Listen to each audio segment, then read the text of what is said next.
여러분 안녕하십니까? 중앙선거방송 토론위원회가 주관하는 제19대 대통령 선거 후보자 토론회 진행을 맡은 백운기입니다. 국민 여러분의 올바른 선택을 돕기 위해서 후보의 정책과 비전을 비교 평가할 수 있도록 토론회 자리를 마련했습니다. 오늘 이 자리에 나오신 후보자는 공직선거법에 따라서 초청했습니다. 먼저 앉아 계신 순서대로 한 분 한 분 소개해드리겠습니다. 경제국당 오영국 후보입니다. 네, 존경하는 국민 여러분. 인사만 해주시면 되겠습니다. 네. 국민대통합당 장성민 후보입니다. 대한민국의 팔자를 활짝 열어줄 기호 8번 장성민입니다. 새누리당 조원진 후보입니다. 새누리당의 기호 6번 조원진입니다. 반갑습니다. 한국국민당 이경희 후보입니다. 기호 12번 이경희입니다. 민중연합당 김선동 후보입니다. 예, 안녕하십니까. 기호 10번 김선동입니다. 통일한국당 남재준 후보입니다. 안녕하십니까. 남재준입니다. 늘 푸른 한국당 이재호 후보입니다. 예, 늘 푸른 당 이재호입니다.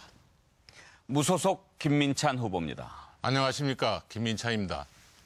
홍익당 윤홍식 후보입니다. 안녕하십니까. 양심이 승리한 세상 기호 14번 윤홍식입니다. 네, 후보자의 좌석과 발언 순서는 사전에 추첨으로 결정했습니다. 본격적인 토론에 들어가기에 앞서서 새 대통령에게 바라는 점, 이것만큼은 꼭 실천해 줬으면 하는 국민 인터뷰를 영상으로 준비했습니다. 먼저 함께 보시죠.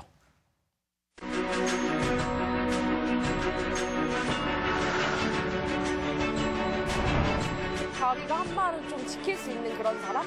오로지 국민 편에서 국민의 목소리를 듣고 국민들의 말을 잘 귀 기울여 주시는 대통령이 되셨으면 좋겠습니다. 지역 간과 세대 간의 갈등 해소에 힘써 주십사 하고 이렇게 국민의 한 사람으로서 이렇게 바라는 바입니다. 다음 대통령이 남북 관계에 대한 평화로운 해결 방안을 좀 찾았으면 좋겠습니다. 임금의 차이가 너무 많이 나기 때문에 중소기업 쪽으로는 못 가겠다는 생각을 많이 하는 것 같습니다. 아이들 이렇게 돌봄 서비스나 이런 게 또 많이 확대가 됐으면 좋겠어요. 네. 지금보다는 좀 안정적인 그런 사회 분위기로 좀 만들어주셨으면 좋겠어요. 정치는 국민을 위한 정치가 돼야 되고 경제는 국민이 잘 사는 데 힘써야 되고 사회는 국민이 행복한 사회를 만드는 그런 정치가 되고 대통령이 됐으면 좋겠습니다. 네, 국민들의 소망과 바람이 잘 전달됐으면 합니다. 오늘 토론은 정치, 외교 분야와 경제, 사회 분야입니다. 토론 방식을 먼저 설명을 드리겠습니다. 기조연설을 먼저 듣고 이후에 사회자의 공통 질문에 대해서 후보자가 답변하고 그리고 자유토론을 하는 순서로 진행하겠습니다. 후보자 9분께 기조연설 시간을 포함해서 모두 10분의 발언 시간을 드립니다. 주어진 시간을 주제별로 잘 안배하면서 자유롭게 발언하시면 되겠습니다. 효율적인 진행을 위해서 사회자가 토론 도중에 개입해서 발언할 후보자를 지명할 수 있다는 점을 말씀을 드리겠습니다. 그러면 먼저 기조연설부터 들을 텐데요. 국민들은 오늘 나오신 후보자의 출마의 변에 관심이 많습니다. 출마를 결심하신 이유, 그리고 대통령 후보로서 어떤 정책을 국민들에게 전할 것인지 말씀해 주시기를 바랍니다. 그러면 먼저 경제국당 오영국 후보 시작해 주시죠. 네, 감사합니다. 존경하는 국민 여러분, 경제국당 기호 7번 오영국입니다. 우리 대한민국의 탄핵 정국으로 인한 갑작스런 대통령 선거로 국민들은 분열되고 경제가 침체되고 국가 안보와 외교는 벼랑 끝에 놓여 있습니다. 이는 정치를 위한 정치인들이 책임입니다. 존경하는 국민 여러분, 기호 7번 오영국은 청년과 시민은 물론 모두가 잘 살 수 있는 나라를 만들겠습니다. 돈이 없어서 불행한 것이 아니라 꿈과 희망이 없어서 불행한 것입니다. 온 나라가 시급제, 아르바이트와 일당제 천국입니다. 일자리가 복지의 시작이며 국가의 경쟁력입니다. 해외 한국 기업이 10%만 국내로 들어와도 29만 개의 새로운 일자리가 창출됩니다. 전 세계 모든 나라들이 기업 유치를 위하여 총성 없는 전쟁을 하고 있는데 우리나라 정치와 경제는 거꾸로 가고 있습니다. 연봉 1억이 넘는 강성 귀족 노조와 진보라는 병풍 뒤에 숨어 사회적 갈등과 국론 분열을 획책하는 좌파 정치 세력과 땀 흘려 일군 기업인들을 범죄시하는 반기업 정서가 우리 기업들과 청년들의 일자리를 해외로 몰아내고 있습니다. 일자리는 누가 만듭니까? 정치인이 만듭니까? 국회가 만듭니까? 일자리는 기업인이 만드는 것입니다. 부자에게는 자유시장 경쟁력을 열어주고 서민에게는 공정한 기회를 주는 것이 진정한 복지입니다. 보편적 복지는 공산주의식 배급입니다. 꼭 필요한 곳에 더 많은 지원을 해야 합니다. 둘째, 법과 원칙이 바로 선 정의로운 나라를 만들겠습니다. 대한민국에서 어느 누구도 불공정한 대우를 받아서는 안 됩니다. 정치적 조작 및 거짓 선동은 엄격히 구분되어야 합니다. 한미 FTA와 광우병 사태를 통하여 갈등과 대립을 조장하고 정치적 이익을 챙기려는 불순한 자들을 우리는 보아왔습니다. 법치의 원칙이 무너지면 민주주의 가치도 무너집니다. 일사각오의 마음과 원칙을 지켜 법치를 바로 세워 나가겠습니다. 셋째, 대한민국을 자랑스러운 나라를 만들겠습니다. 우리는 6.25 전쟁의 폐허 속에서도 산업화와 민주화를 동시에 이룩해낸 슬기로운 민족입니다. 우리 선조와 선배들은 대한민국이 독립된 한강의 기적을 만들었고 자유민주주의의 대한민국을 건설했습니다. 이제 우리는 미래 시대에 물려줄 또 한 번의 대한민국 역사를 국민들과 함께 만들어 가겠습니다. 가진 것은 좀 더 양보하는 세상, 가진 것 없는 사람에게 기회를 더 줄 수 있는 세상, 그리하여 정의가 바로 잡히고 상식이 통하는 세상, 내 나라가 자랑스러운 모두가 행복해하는 대한민국을 만들겠습니다. 기호 7번 경제애국당 오영국입니다. 네, 오영국 후보님 기조연설해 주셨는데요. 다시 한번 말씀드리지만 모두 10분의 발언 시간을 드립니다. 또 토론 시간도 있으니까 참고해 주시기 바랍니다. 이번에는 국민대통합당 장성민 후보 말씀해 주시죠. 존경하고 사랑하는 국민 여러분, 기호 8번 국민대통합당의 장성민 후보입니다. 제가 대통령에 출마하게 된 배경에는 우리 조국 대한민국이 지금 이대로 가서는 안 되겠다는 생각 때문입니다. 조국 대한민국은 지금 정치, 경제, 외교, 안보, 사회, 문화, 복지, 보건, 노동, 환경, 보육, 청년 일자리 할 것 없이 총체적 위기 상황을 맞고 있습니다. 이 나라는 지금 슬프게도 국가와 국민의 상징인 대통령이 없습니다. 대통령은 국민의 대표이자 국가의 대변자이며 행정부의 수반이자 군 최고 통수권자입니다. 전쟁 시에는 전쟁을 진두지휘해야 합니다. 그런데 불행하게도 이 나라 국정 심장의 센터인 청와대는 지금 텅 비어있고 불이 꺼져 있습니다.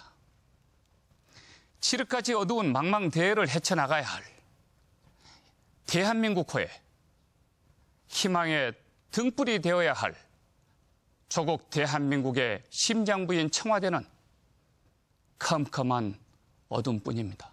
누가 우리에게 이런 어둠을 몰고 왔고 누가 이 나라를 이렇게 파국으로 몰고 왔습니까? 위기를 키운 몸통이 누굽니까? 그것은 바로 낡고 썩은 부패한 정치 세력입니다. 이 정치 세력, 무능하고 무책임한 정치 세력입니다.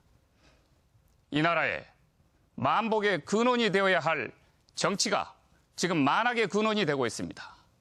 대한민국 발전의 반석이자 희망의 등불이 되어야 할 이 정치가 지금 악의 축이 되고 있습니다.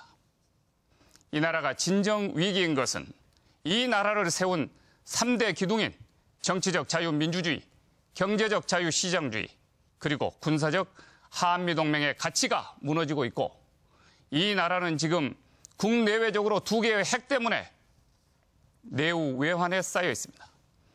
내부적인 핵은 탄핵이고 탄핵은 국론 분열, 사회 분화, 국정 혼란을 초래했고 외부적 핵은 북핵입니다. 이 북핵은 우리로 하여금 지금 현재 핵 공포에 쌓이게 만들면서 국방 불안을 야기시키고 있습니다.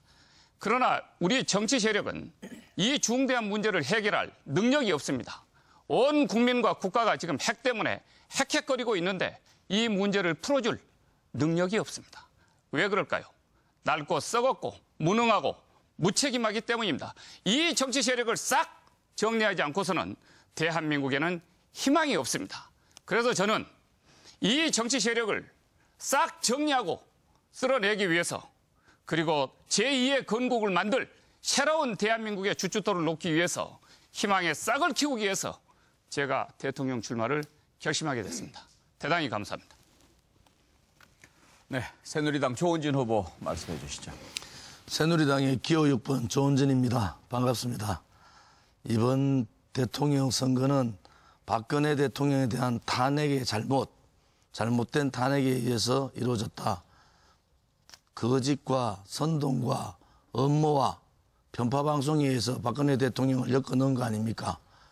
이것은 이 거짓을 벗어던지고 진실을 만들어야 된다. 또 불의를 이기고 정의를 만들어야 된다. 저는 그렇게 생각합니다. 엮어도 너무 많이 엮었어요. 지금 좌파 정권 세우려고 하는 이러한 종북 좌파 세력들이 한테 뭉쳐서 거짓 평화 시위를 촛불 시위를 하면서 박근혜 대통령을 엮었는데 여기에 대한 진실은 반드시 밝혀야 합니다. 또 이번 대통령 선거는 거짓과 진실의 싸움이다. 또 박근혜 대통령을 탄핵한 탄핵 찬성파들과 박근혜 대통령을 지키려 했던 탄핵 반대했던 사람들의 싸움이다.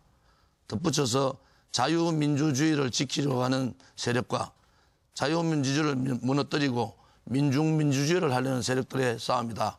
이 대통령 선거를 통해서 우리 미래 후손들에게 자유민주주의를 똑바로 전달해주고 좀 더 나은 나라를 만드는 그러한 대통령 선거가 되기를 바라고 여기에 모든 전력을 다해서 진실을 밝히도록 하겠습니다. 감사합니다. 한국국민당 이경희 후보 순서입니다. 통일이 답이다. 제19대 대통령에 출마한 한국국민당 기호 12번 이경희입니다. 이경희는 약속합니다. 통일 대한민국을 반드시 만듭니다. 통일이 되면 인구 문제가 해결되고 1억의 대국으로 우뚝 섭니다. 그래서 통일이 답입니다. 통일이 되면 청년에게 취업의 희망을 줍니다. 그래서 통일이 답입니다. 통일이 되면 경제가 살고 소득 5만 불을 맞이하게 됩니다. 그래서 통일이 답입니다. 통일이 되면 교육이 바뀌고 우리 아이들이 입시 지옥에서 벗어날 수 있습니다. 그래서 통일이 답입니다. 통일이 되면 사회복지가 달라지고 더 좋은 복지 혜택을 받습니다. 그래서 통일이 답입니다. 통일이 되면 국가안보가 완전히 바뀝니다. 국민의 생명권과 재산권을 확고히 지킬 수 있습니다. 그래서 통일이 답입니다. 통일이 되면 세계 인류 국가로 도약하게 됩니다. 그래서 통일이 답입니다.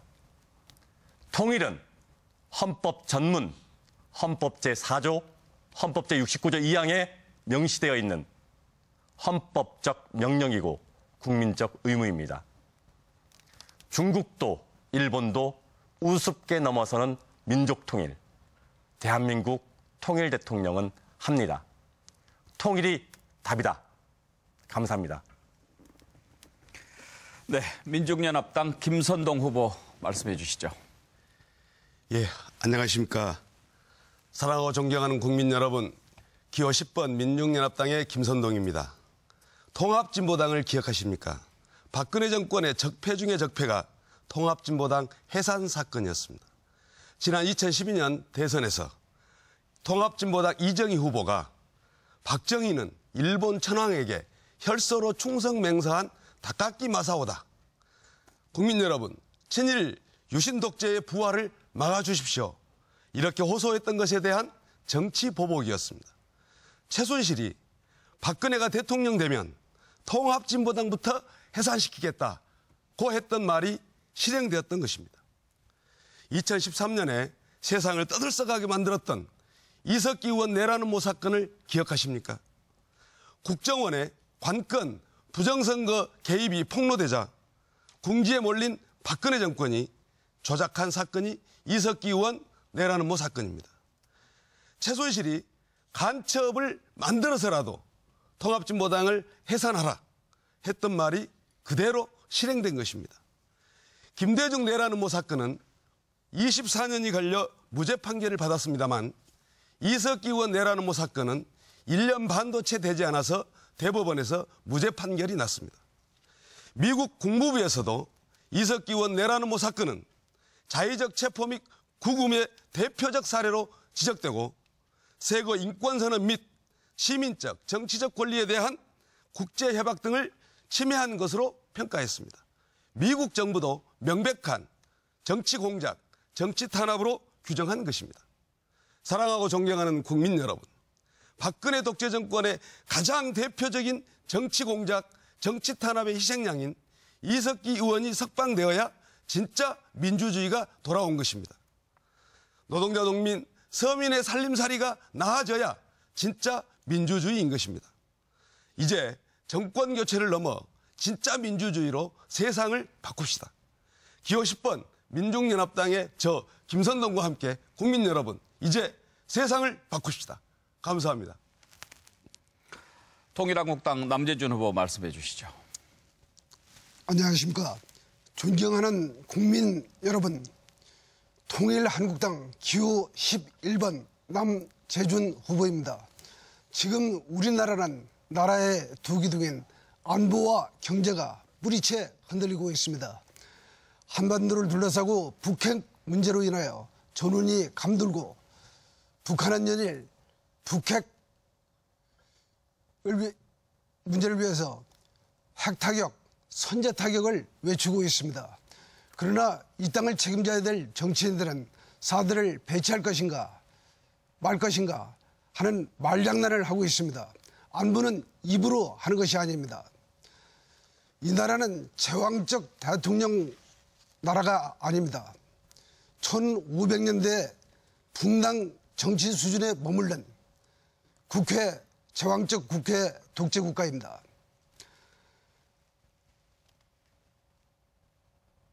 이 모든 혼란의 책임은 여지껏까지 나라를 이끌어왔던 정치권에 있습니다. 정권 교체가 아니라 정치권을 송두리째 바꿔야 됩니다. 제가 대통령이 되면 정치 개혁을 위해서 국민 투표를 통하여 국회를 해산하겠습니다. 비례대표제를 폐지하고 사회 취약계층 대표들로 이루어진 직능 대표제를 시행하겠습니다. 각 선거구별 국회의원 후보에 대한 청문회 제도를 도입하고 국민 소환 제도를 실시하겠습니다. 대통령의 국회 해산권을 부활하여 정부와 국회가 상호 견제와 균형을 이룰 수 있도록 하겠습니다. 튼튼한 안보를 위해서는 한미 동맹을 더욱더 강화하겠습니다. 사드는 방어에 충분하도록 1, 2개 부대를 추가 배치하여 최대 3개 부대까지 배치하도록 하겠습니다. 핵 억제 능력은 오직 핵을 핵 보유만으로서 해결할 수 있습니다. 따라서 미군의 전술 핵 배치를 재추진하고 이것이 불가능할 경우에는 독자적 핵무장도 검토하겠습니다. 아울러 국가에 헌신한 제대군인들의 제대군인 취업 지원청을 신설해서 끝까지 국가가 책임지도록 하겠습니다. 경제는 튼튼한 안보를 바탕으로 해서 이루어져야 합니다. 이것은 각종 선심성 정책으로 해결할 수 있는 문제가 아니라 근본적으로 뒤틀린 우리나라의 경제 토양과 환경을 바꿔줘야 됩니다. 따라서 경제에 숨통을 쥐고 있는 각종 규제를 과감하게 혁파하겠습니다. 그리고 경제 발목을 쥐고 있는 쇠사슬을 칭칭 감아매고 있는 강성 귀족 노조들의 족쇄를 과감하게 해체시키겠습니다. 경제에서 정치 논리를 걷어내고 경제는 경제의 논리에 따라 마음껏 기업 활동을 할 수 있도록 하겠습니다. 존경하는 국민 여러분, 안민 부국 강병을 위해서는 부정부패와 불공정 관행이 없어져야 합니다. 따라서 제가 대통령이 된다면 저부터 솔선수범하여 부조리를 척결하고 대기업과 중소기업 간의 불공정 관행을 포함한 이 사회의 모든 불공정 관행과 비정상의 근원을 도려냄으로써 국민 각자가 내일의 희망을 가지고 마음껏 달릴 수 있는 건강하고 희망찬 대한민국을 만들겠습니다. 감사합니다. 네, 늘 푸른 한국당 이재호 후보 기조연설 듣겠습니다. 예, 국민 여러분, 나라를 구할 9번 이재호입니다. 이번 대선은 3가지 의미가 있습니다. 하나는 무능하고 부패하고 탐욕스러운 제왕적 대통령제에 대한 청산입니다. 구시대를 정리하는 의미가 있습니다. 또 하나는 촛불 민심에서 드러난 이게 나라냐에 대한 답을 해야 합니다. 또 하나는 이번 대선은 보궐선거적 의미가 있습니다. 그러므로 이번 대선에 있어서 나타나는 시대정신은 집권에서 분권으로, 분단에서 통일로 이 2가지의 시대정신을 이번 대선에서 담아내야 합니다.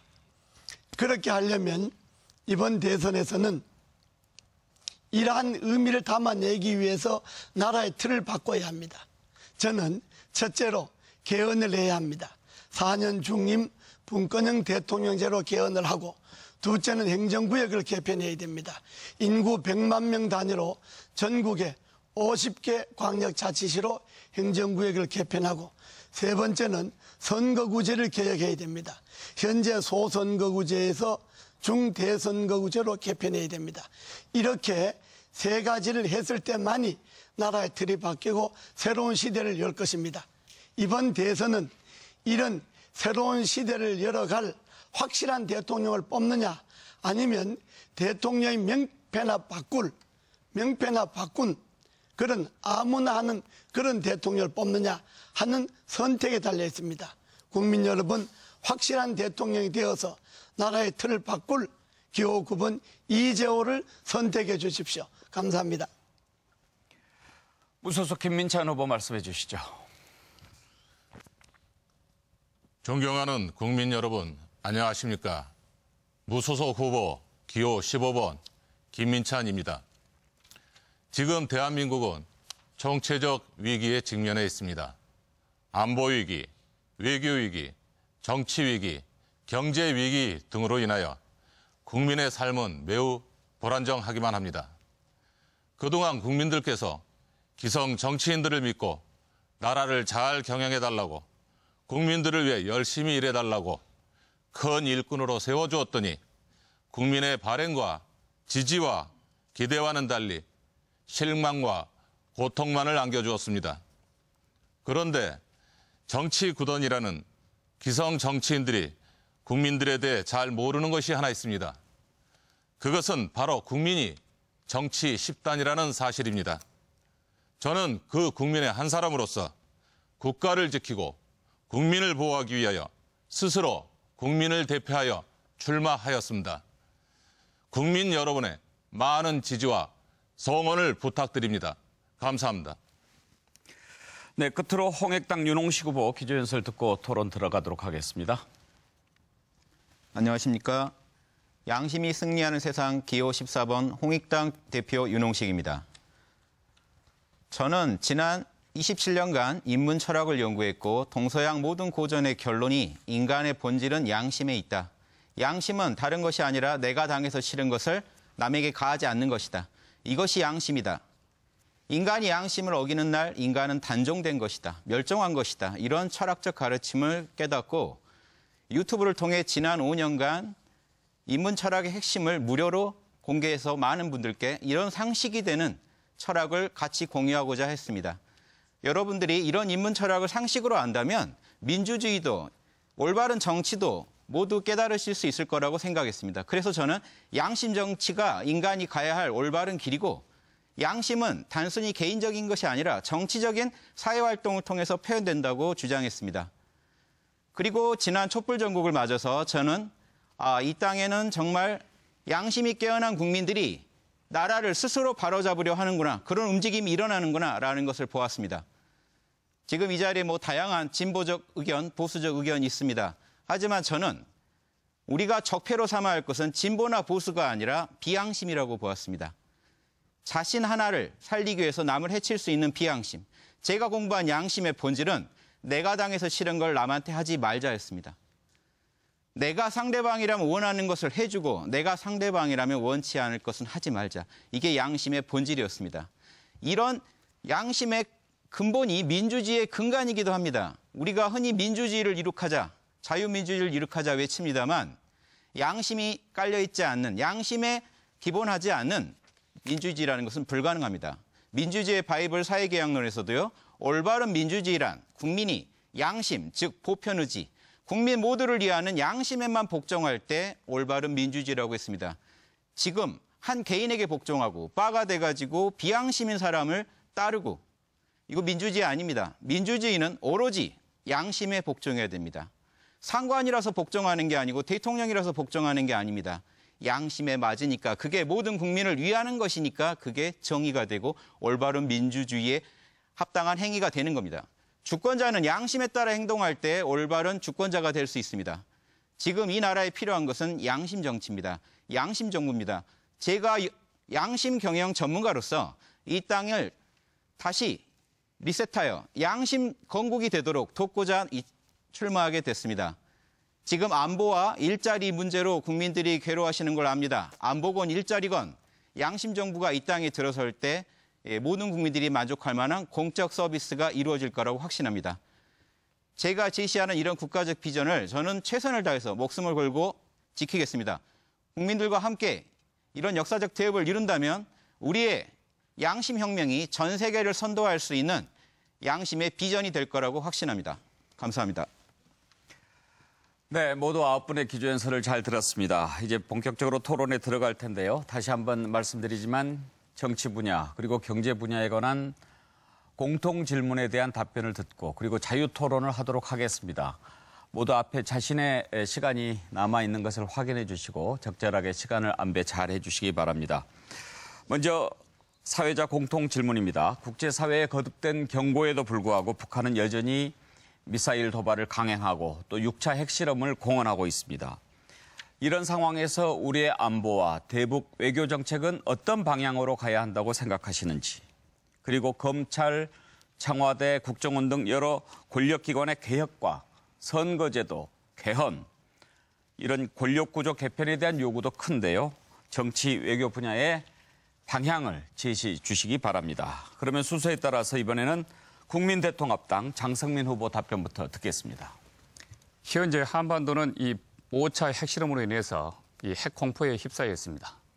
미국의 트럼프 대통령은 예측 불가능한 정치 행태를 보이고 있습니다.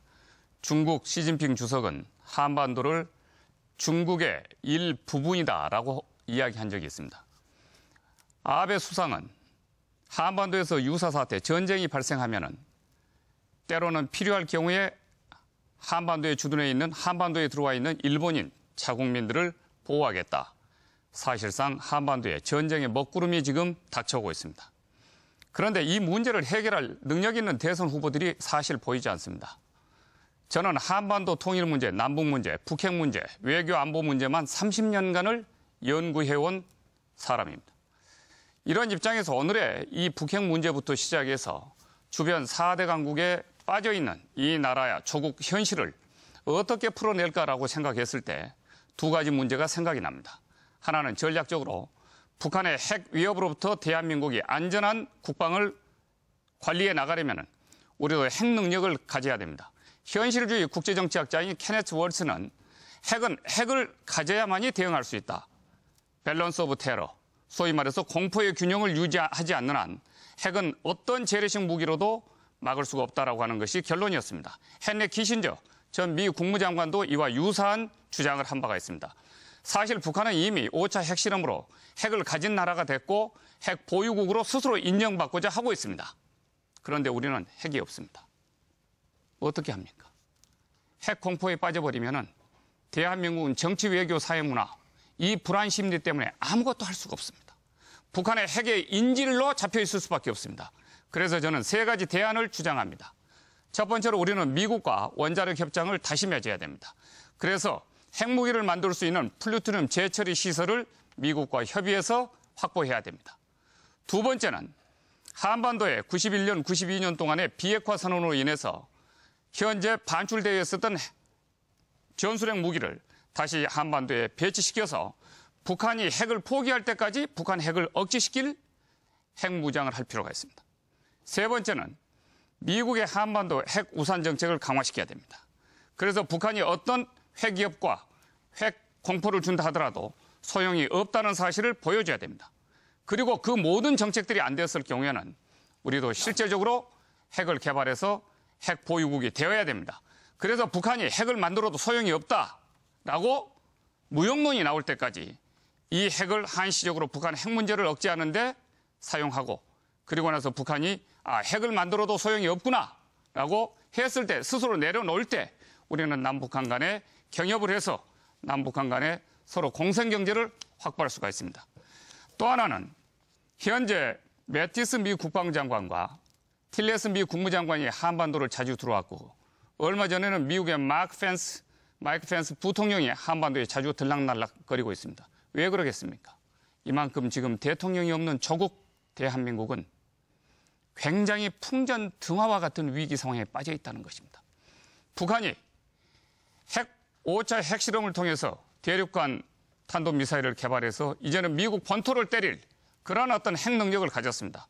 미국은 자국의 방어와 국민 보호를 최선의 안보 정책으로 내세우고 있습니다. 이제 북한의 핵 문제는 미국 본토를 주적으로 삼고 있습니다. 미국은 주적을 제거할 생각을 갖고 있고 김정은의 참수작전까지 실행하고 있습니다. 이 미국은 우리가 한미동맹을 강화한다고 해서 자국이 위협받고 있는 상황 속에서 북한의 핵을 동맹국의 이해관계 때문에 피해간다. 막아줄 수 없다.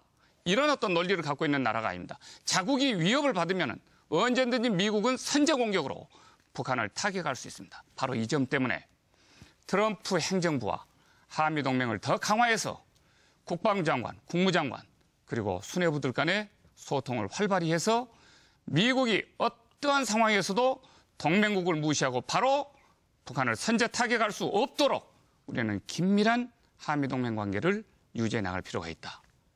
바로 북한의 핵 위협에 대처하는 방안으로 저는 이상과 같은 제안을 드리는 바입니다. 네, 말씀 잘 들었습니다. 다시 한번 제가 상기를 시켜드리겠습니다. 지금 장성민 후보께서는 2분 19초가 남으셨는데요. 이제 이 공통 질문이 끝나고 자유토론이 있고 또 경제 분야에 관한 공통 질문이 있기 때문에 2분 19초 안에 그 시간을 다 쓰셔야 된다는 것을 다시 한번 말씀을 드리겠습니다. 자, 새누리당 조원진 후보 답변 듣겠습니다. 시간 조정하기가 상당히 어려울 것 같은데요. 네, 많이 드리지 못해서 죄송합니다. 지금 그 북한의 핵 문제는 김대중 대통령 당시에 그 햇빛 정책 한다고 하면서 북한 보고 우리 국민들한테 그렇게 얘기를 했어요. 북한은 절대 핵 개발하지 않는다. 핵 개발하면 내가 다 책임진다. 그런데 김대중 대통령이 돌아가셨었어요. 그 당시에 김대중 노무현 정부 때 8조를 갖다 준 거 아닙니까? 8조는 핵무기 100개를 만들 수 있는 그러한 돈입니다. 그런데 박근혜 정부 들어와서 뭐라고 했습니까? 핵을 머리에 이기고는 함께 살아갈 수 없다. 핵 제거 작업에 들어간 겁니다. 그래서 인질로 잡힐 가능성이 있는 개성공단을 철수시킨 거예요. 그 다음에 미국, 중국, 그 다음에 우방국들하고 북한의 계좌 동결을 들어간 거 아닙니까? 대통령 잘못 뽑으면요, 그 다음 세대한테 엄청난 고통을 주는 겁니다.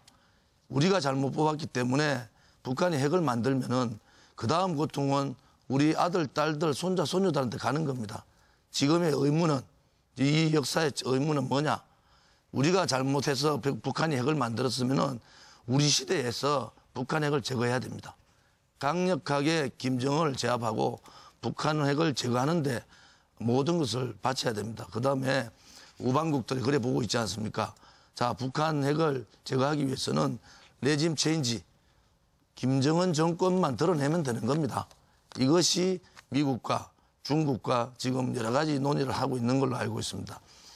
다음에 대통령도 마찬가지입니다. 정책을 쓸 때 자기가 잘못된 정책을 쓰면 저는 지금 문재인 후보하고 그다음에 김대중 정신을 따르겠다는 안철수 후보가 이 북한 핵 문제에 대해서 말을 안 해요.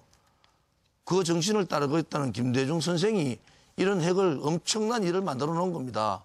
그러면은 이 두 사람은 대통령 후보 나올 자격이 없는 거예요. 그다음에 북한 핵에 대해서 이 두 사람이 되면 다시 또 햇볕 정책 할 거 아닙니까? 햇볕 정책 하면은 어떻게 되느냐? 북한 핵을 인정할 수밖에 없는 겁니다. 그러면 미국이 가만히 있겠습니까? 지금 미국 자체가 위협을 받고 있는데 그래 되면 한미동맹은 깨지고 좌파 정권하고 미국과의 금이 가는 겁니다. 그래서 이 좌파 정권이 들어오는 거에 대해서는 우리 보수 우파 국민들이 철저히 막아야 된다. 잘못하면은 우리가 당하는 건 괜찮은데 우리 미래 세대들이 이 북의 위협에 당하게 되면은 우리는 역사에 큰 죄를 짓게 된다. 저는 그렇게 보고 있습니다. 그래서 북핵 제거를 위해서 최선을 다하고 우선 한반도에 전술핵을 배치하는 것이 우선 맞다. 저는 그렇게 생각합니다. 예, 정치 외교 분야 정책 방향을 말씀 듣고 있습니다. 한국국민당 이경희 후보 답변해 주시죠. 예, 지금 그 북핵으로 인해서 안보 위기에 있습니다. 지금 현재는 북한이 핵을 개발하고 그리고 북핵으로 인해서 우리 국민들의 생명권과 재산권이 위협을 받고 있기 때문에 최후의 수단으로서 사드 배치를 해야 합니다. 그러면서 여기서 멈추면 안 됩니다. 북한과 정상회담을 통해서 대화로 풀어가야 합니다. 언제까지 대결을 70년 해온 이 과정을 앞으로 더 가야 되겠습니까? 남북 정상회담을 통해서 단국자 회담을 통해서 대화를 통해서 북핵 문제를 해결해 가야 합니다. 또한 북한이 대화에 협조하지 않을 수도 있다는 전제하에서 우리의 국방력과 그리고 경제력을 계속해서 키워가야 합니다. 우리의 경제력과 국방력이 커지면 북한이 생존을 위해서라도 협상 테이블에 나올 수밖에 없고 통일을 하는 것이 북한에도 도움이 된다고 생각할 수 있습니다. 우리는 정신 똑바로 차리고 우리의 경제력과 국방력을 확고하게 키워가야 합니다. 그리고 권력구조 개편에 대해서 말씀드리겠습니다. 한국국민당은 분권형 4년 중임제를 지지합니다. 대통령은 통일과 외교에 집중하고 책임 총리가 통일 외교 이외의 분야를 책임지는 대통령과 국무총리가 같이 국정을 이끌어가는 그러한 분권형 4년 중임제를 주장합니다. 그리고 정치개혁 분야, 대검찰청 폐지와 국세청 폐지를 주장합니다. 지방분권 시대에 권력지향적인 대검찰청, 국세청은 더 이상 필요하지 않습니다. 지방국세청과 지방검찰청을 통해서 충분히 국민의 안전을 지킬 수 있습니다. 또한 세종시를 특별시로 승격하여 모든 국가기관을 세종시로 이전하고 명실상부한 대한민국 수도로 만들겠습니다. 감사합니다. 네, 민중연합당 김선동 후보 답변 듣겠습니다. 예, 사드 배치 당장 철회해야 합니다. 지금 남한은 중국의 경제 보복을 당하고 있고 북한은 미국의 제재에 시달리고 있습니다. 왜 우리 민족이 미국과 중국의 패권 경쟁의 희생양이 되어야 하겠습니까? 미국 편도 중국 편도 들 것 없이 중립을 지키면 됩니다. 스위스나 스웨덴처럼 비동맹 중립 노선으로 가야 합니다. 평화협정을 체결하면 북한의 핵 문제도 해결할 수 있습니다. 남과 북이 화해하고 협력하여 기존의 군사동맹을 동시에 폐기하면 됩니다. 비동맹 중립 노선, 한반도 비핵지대화가 정답입니다. 미국의 해구산을 인정하거나 대북 제재에 찬성하는 것은 진보가 아닙니다. 가짜입니다. 미국의 트럼프 정부가 얼마 전에 칼 빈슨호가 한반도로 이동했다고 거짓말했습니다. 그런데 여기에 항의하는 대통령 후보 한 명도 없습니다. 이게 말이 됩니까? 전 세계에 전시 작전권 없는 나라 대한민국밖에 없습니다. 우리나라가 자주 독립국가 맞습니까? 그래서 저 김선동은 17일 첫 대통령 선거 유세를 광화문 미국 대사관 앞에서 했습니다. 주적 논란은 철진한 색깔론입니다. 이승만이나 박정희 시대에나 통할 이야기입니다. 북한이 주적입니까? 북한은 우리가 함께 통일해야 될, 평화적으로 통일해야 될 상대방입니다. 지금 대한민국의 주적은 누구입니까? 헌법을 유린하고 국정을 농단한 자들, 대한민국을 이게 나라냐 이렇게 만든 자들, 헬조선으로 망친 자들, 이들이 대한민국의 주적입니다. 바로 적폐 세력입니다. 적폐 세력이 대한민국의 주적입니다. 적폐 청산이 정치개혁의 출발점입니다. 이명박, 박근혜 정권의 몸통인 한나라당, 새누리당의 잔당을 청산하는 것이 정치개혁의 출발입니다. 종북몰이, 공작정치의 총본산인 국정원을 해체하고 국가보안법을 철폐해야 민주주의가 시작됩니다. 국민소환제, 국민발안제, 국민투표제를 도입해서 우리 국민들의 직접 정치를 강화해야 됩니다. 정당명부 비례대표제를 확대하고 대선, 결선투표제를 도입하여 우리 국민들의 자유로운 선택권을 키워야 정치개혁이 이루어질 것입니다. 감사합니다. 통일한국당 남재준 후보 답변해 주시죠. 네, 이미 기조연설에서 상당 부분을 답변을 드렸기 때문에 추가해서 몇 가지만 답변을 드리겠습니다. 첫째, 정치 개혁을 위해서는 기초자치단체장과 교육감의 직선제를 폐지하겠습니다. 경찰에 수사권을 부여하고 변호사 예비시험 제도를 만들어서 가난한 서민층에게도 법주인으로 등용할 수 있는 문호를 개방토록 하겠습니다. 안보태세를 강화하기 위해서는 장병들의 정신전력을 강화하기 위해서 군 복무에 따른 불이익을 해소하고자 복무 가산점 제도를 부활하고 아울러서 복무기간만큼의 정년을 연장하는 제도를 시행하겠습니다. 그리고 사병 휴가비를 50만 원씩 지급해서 부모들의 부담을 줄이고 복학생들에게는 복학장학금, 취업준비생에게는 취업준비금 각 1천만 원씩을 지급하도록 하겠습니다. 감사합니다. 네, 정치외교 분야 정책 듣고 있습니다. 늘 푸른 한국당 이재호 후보 말씀해 주실까요? 예, 정치 분야에서는 이번 대선에서 핵심으로 떠오르는 것은 세 가지입니다. 개헌을 통해서 대통령과 내각이 분권을 하고 내각은 다시 지방과 분권을 하고 그리고 내각은 원내 의석에 따라서 연립정부를 구성하는 겁니다. 행정구역 개편은 전국을 100만 명 단위로 50개 광역자치시로 개편해서 행정 단계를 중앙과 광역 두 단계로 하고 광역 안에 있는 기초는 준자치단체 행정 단위로 해서 선거를 하지 않습니다. 선거구제는 소선거구제를 대선거구제로 바꾸어서 다당제가 가능하고 다당제 연립정부가 가능하게 해야 정치의 갈등과 사회 분열이 줄어듭니다. 외교 분야에 있어서는 지금 한반도 안보 위기가 아주 최고조에 달해 있습니다. 이것을 해결하는 것은 남북 간의 대결로는 되지 않습니다. 저는 대통령이 되어서 대통령의 외교력을 강화해서 기존의 육자회담을 한반도 평화회담으로 바꾸고 한반도 평화조약을 미국, 중국, 러시아, 일본, 한국, 북한이 공동 비준해서 한반도에서 통일이 될 때까지 평화가 유지되는 국제조약을 체결하는 데 대통령으로서 외교력을 집중하겠습니다. 네, 무소속 김민찬 후보 답변해 주시죠. 네, 저는 한반도 비핵화를 전제로 비무장지대 DMZ의 세계 문화예술 도시 건립을 공약하였습니다. 그것은 남북이 함께 상생하며 평화롭고 행복하게 살자는 제안입니다.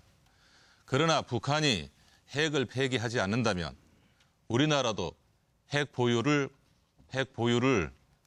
고려해야 합니다. 지금 우리 시대에 해결하지 않으면 우리 자녀들이, 우리 손자, 손녀들이 계속해서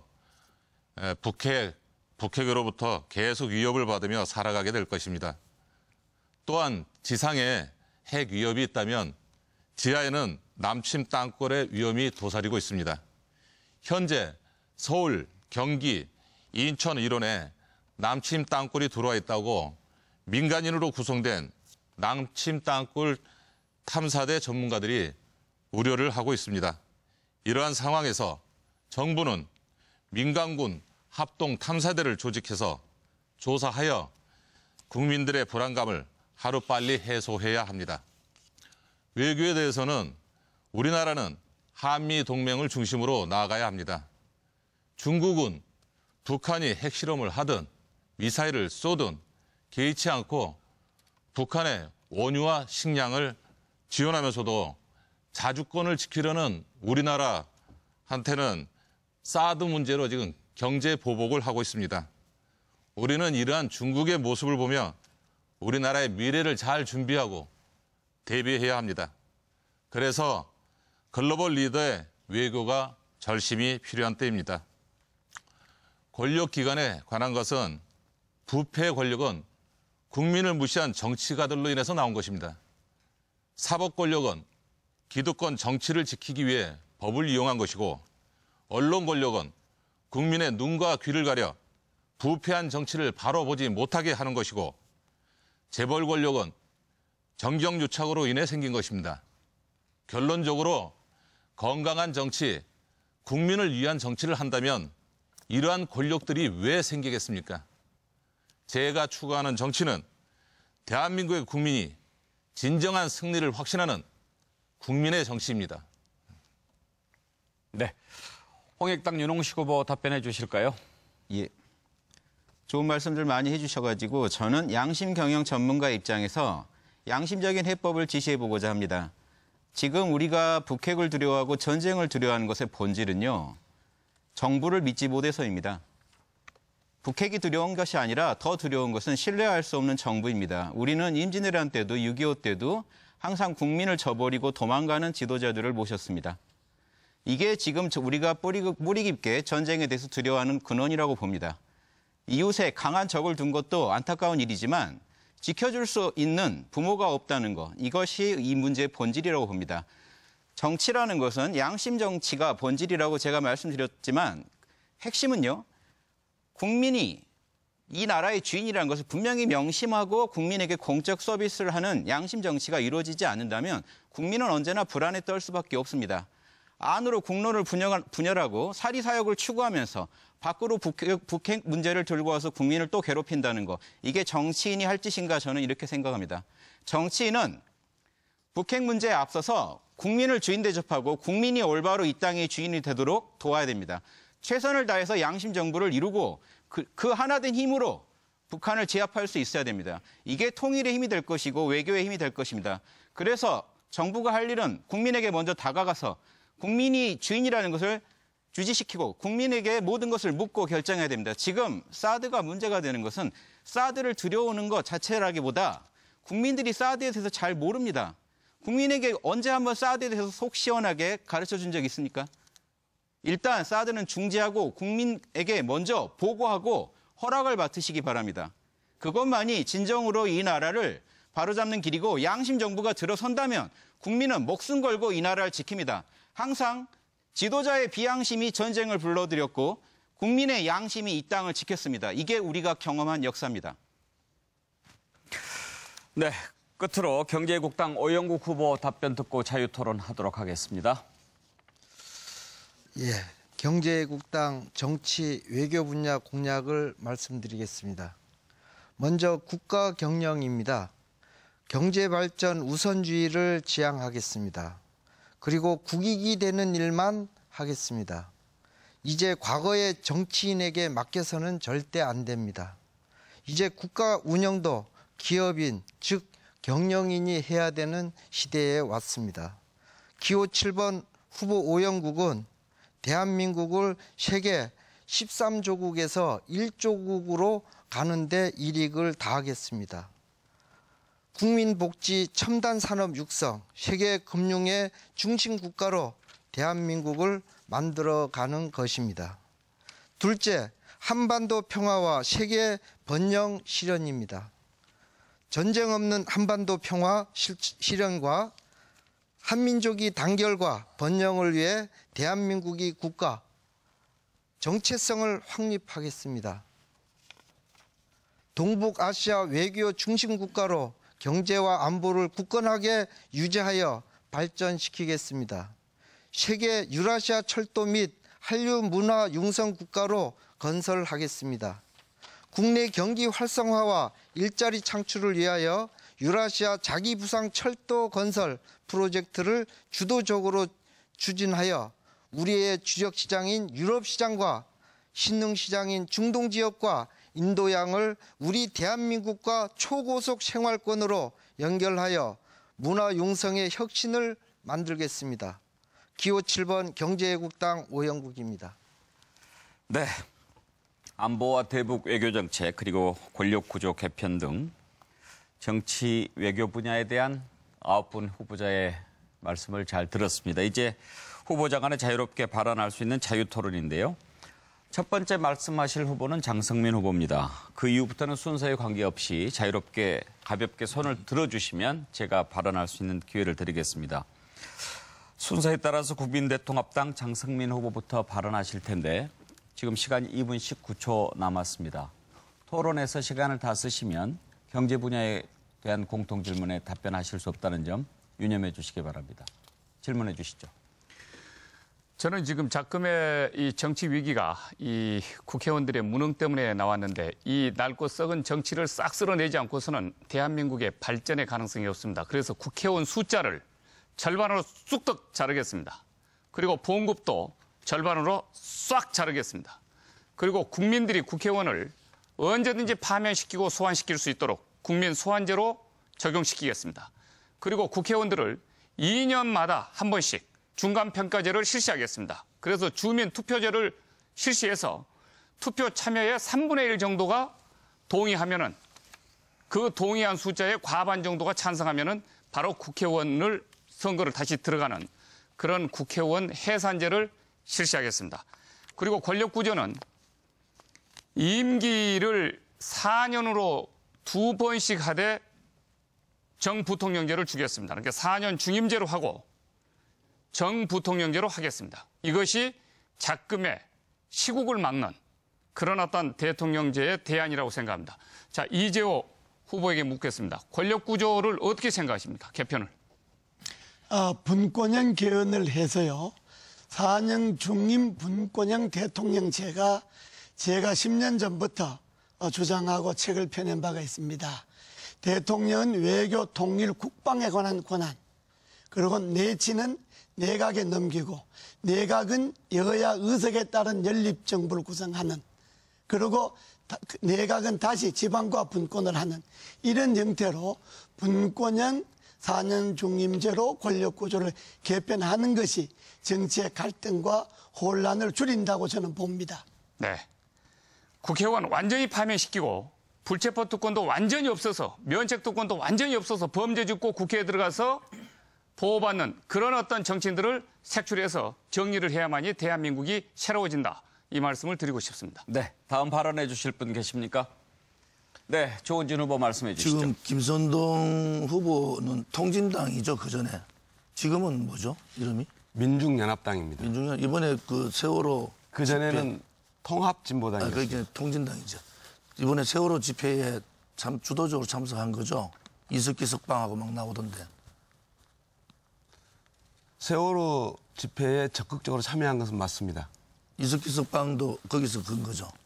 이석기 석방은 아마 이석기 의원 석방을 바라는 사람들이 자발적으로 자연 발생적으로 한 것 같습니다. 지금 그 촛불 집회에 주도 세력들이 실질적으로 김일성 주체사상을 따르던 주사파, 그다음에 대한민국을 좀 자유민주주의를 좀 무너뜨리겠다는 통진당 아로 잔당 세력들, 또 민주노총, 정교조, 종북 좌파 세력들 280개 정도 되는 그 제야 친북 단체들, 이 사람들이 주도했단 말이에요. 평화 시위를 했는데 실질적으로 친북 단체들을 주도해가지고 박근혜 대통령을 엮어가지고 이제 탄핵을 시켰는데, 이제 이거 제대로 다 돌려야 될 것 같아요. 돌려서 대한민국 자유민주주의에 대해서 도전하는 어떠한 세력, 또 시장 경제에 도전하는 어떠한 세력도 단호하게 막아야 된다. 그렇지 않으면은 이 대한민국의 존재 자체가 어려워진다. 이 세력들은 우리나라 태극기에 대해서 예를 안 갖춰요. 애국가도 안 불러요. 그럼 뭘 하겠다는 거예요? 민중민주주의 하겠다는 거야. 그 다음 뭐냐? 통일연방제를 통해서 북한의 사회주의 하겠다는 거예요. 이 대한민국의 정체적인 자유민주주의를 지키지 못하면은 우리는 큰 화를 당할 수밖에 없다. 그래서 이번 대통령 선거는 이 체제를 지키려는, 자유민주주의를 지키려는 세력하고 자유민주주의를 무너뜨리려는 세력들의 싸움이다. 또 그다음에 남재준 후보께 좀 여쭤보겠습니다. 아니요, 잠깐만. 제가 발언권이 있으니까. 발언권을 갖고 있는 거 아니니까.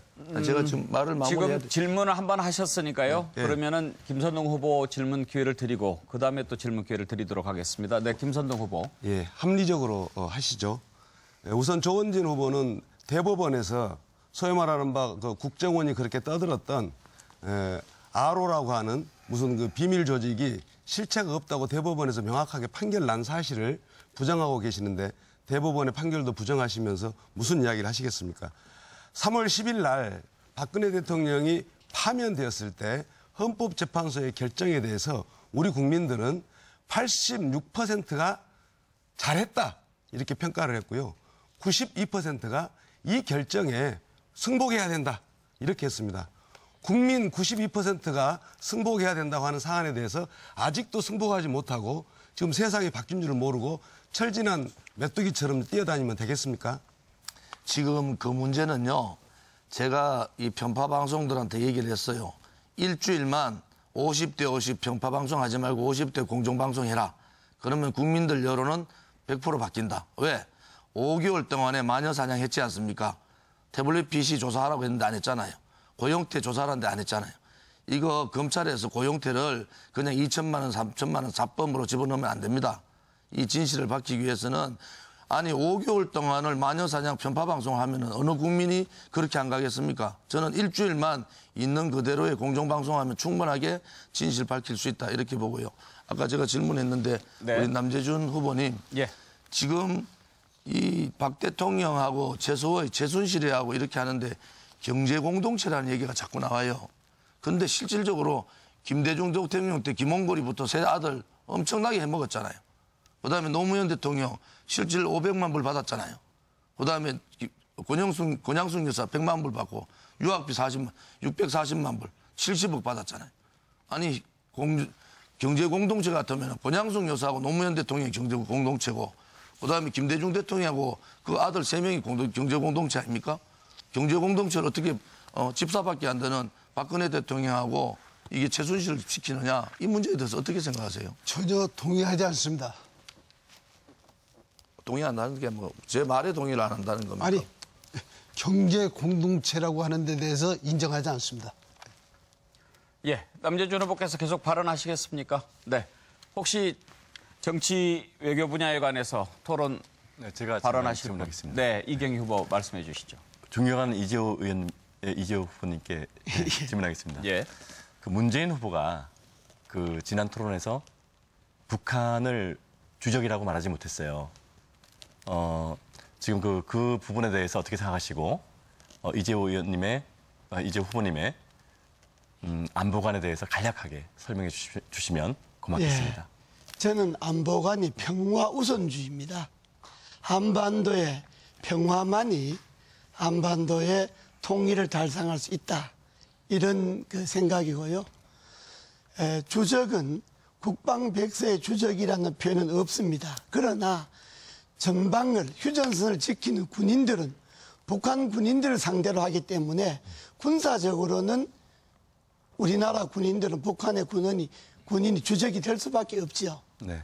근데 그건 뭐 군사적으로는 그렇게 아니라면 우리나라 군인이 휴전선에 있을 이유가 없잖아요. 그러나 나라 전체의 북한 군인을 상대로 하는 것이 아니고 북한과 우리는 통일을 해야 되기 때문에 통일의 과제는 이경희 후보가 원하는 통일은 평화로만이 가능하다.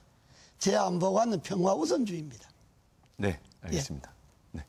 네, 되셨습니까? 네, 알겠습니다. 남재준 후보께서 손 들으셨습니다. 저도 조은진 후보님께 여쭤보겠습니다.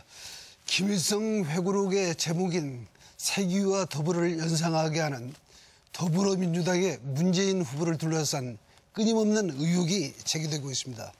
이산가족 상봉 문제, 김대중 노무현 정부 시절의 대북 송금 및 전략물자 반출 문제, 1심의 간첩단 사건 문제, 그리고 송민순 외통부 장관의 회고록에 관련된 문제, 그리고 남북 정상회담 준비위원장으로서 문재인 당시 비서실장이 주재했던 전략회의에서 공동어로 수역에 대한 국방부 안이 배제되고 지금 현재 NL 대화록에서 공표된 그러한 거의 반역적 안이 채택된 그런 모든 배경에 대해서 특검을 실시함으로써 반드시 위법사항에 대해서 처벌해야 된다고 생각합니다. 어떻게 생각하십니까? 지금 저는 뭐 문재인 후보 자격이 아예 없는 사람이다. 왜 그러냐. 자유민주주의라는 게 대한민국의 정체성인데 이 종북 좌파 세력들을 등에 업고 대통령 되려고 하면은 자유민주주의 국가의 대통령 될 자격이 있느냐. 우선 그렇게 보고요. 또 하나는 노무현 사장, 김대중 사장을 따르겠다는데 저는 도대체 이해가 안 가요. 그분들이 뭘 그렇게 잘했는지 말이죠. 한 사람은 자살하고 한 사람은 아들들 부정부패 때문에 굉장히 어려운 말로를 간 거 아닙니까? 그래서 저는 문재인 후보가 대통령 후보로서의 자격이 없다. 특히 대한민국 대통령으로 자격이 없다. 왜? 핵의 이 중대한 안보 관계에서 문재인 후보가 할 자리가 없어요. 북한하고 싸워도 될까 말까 하는데 북한 먼저 방문하겠다는 게 무슨 자격이 있습니까? 네, 무소속 김민찬 후보 발언하실 차례인데요. 지금은 후보자들의 정책과 공약을 검증하기 위한 토론회입니다. 이 점을 잘 유의해서 토론해 주셨으면 합니다. 말씀하시죠. 네, 남재준 후보님께 질문드리겠습니다. 후보님은 참모총장을 역임하시고 그리고 국장원장님을 역임하셨지 않습니까? 그래서 누구보다도 안보관은 확립이 확실할 것이라고 저는 생각합니다. 지금 최근에 대두되고 있는 이 남침 땅굴 그 부분에 대해서 후보님께서 알고 계시는 북한 남침 땅굴에 대한 실상을 어느 정도 알고 계시며 대비책에 있으시면 한번. 예. 지금 현재도 군에서는 심혈을 기울여서 땅굴을 계속적으로 탐지를 하고 있습니다. 지금 현재 군에서 찾지 못했던 땅굴이 대략 전방에 군단당 1, 2개 소식이 있다.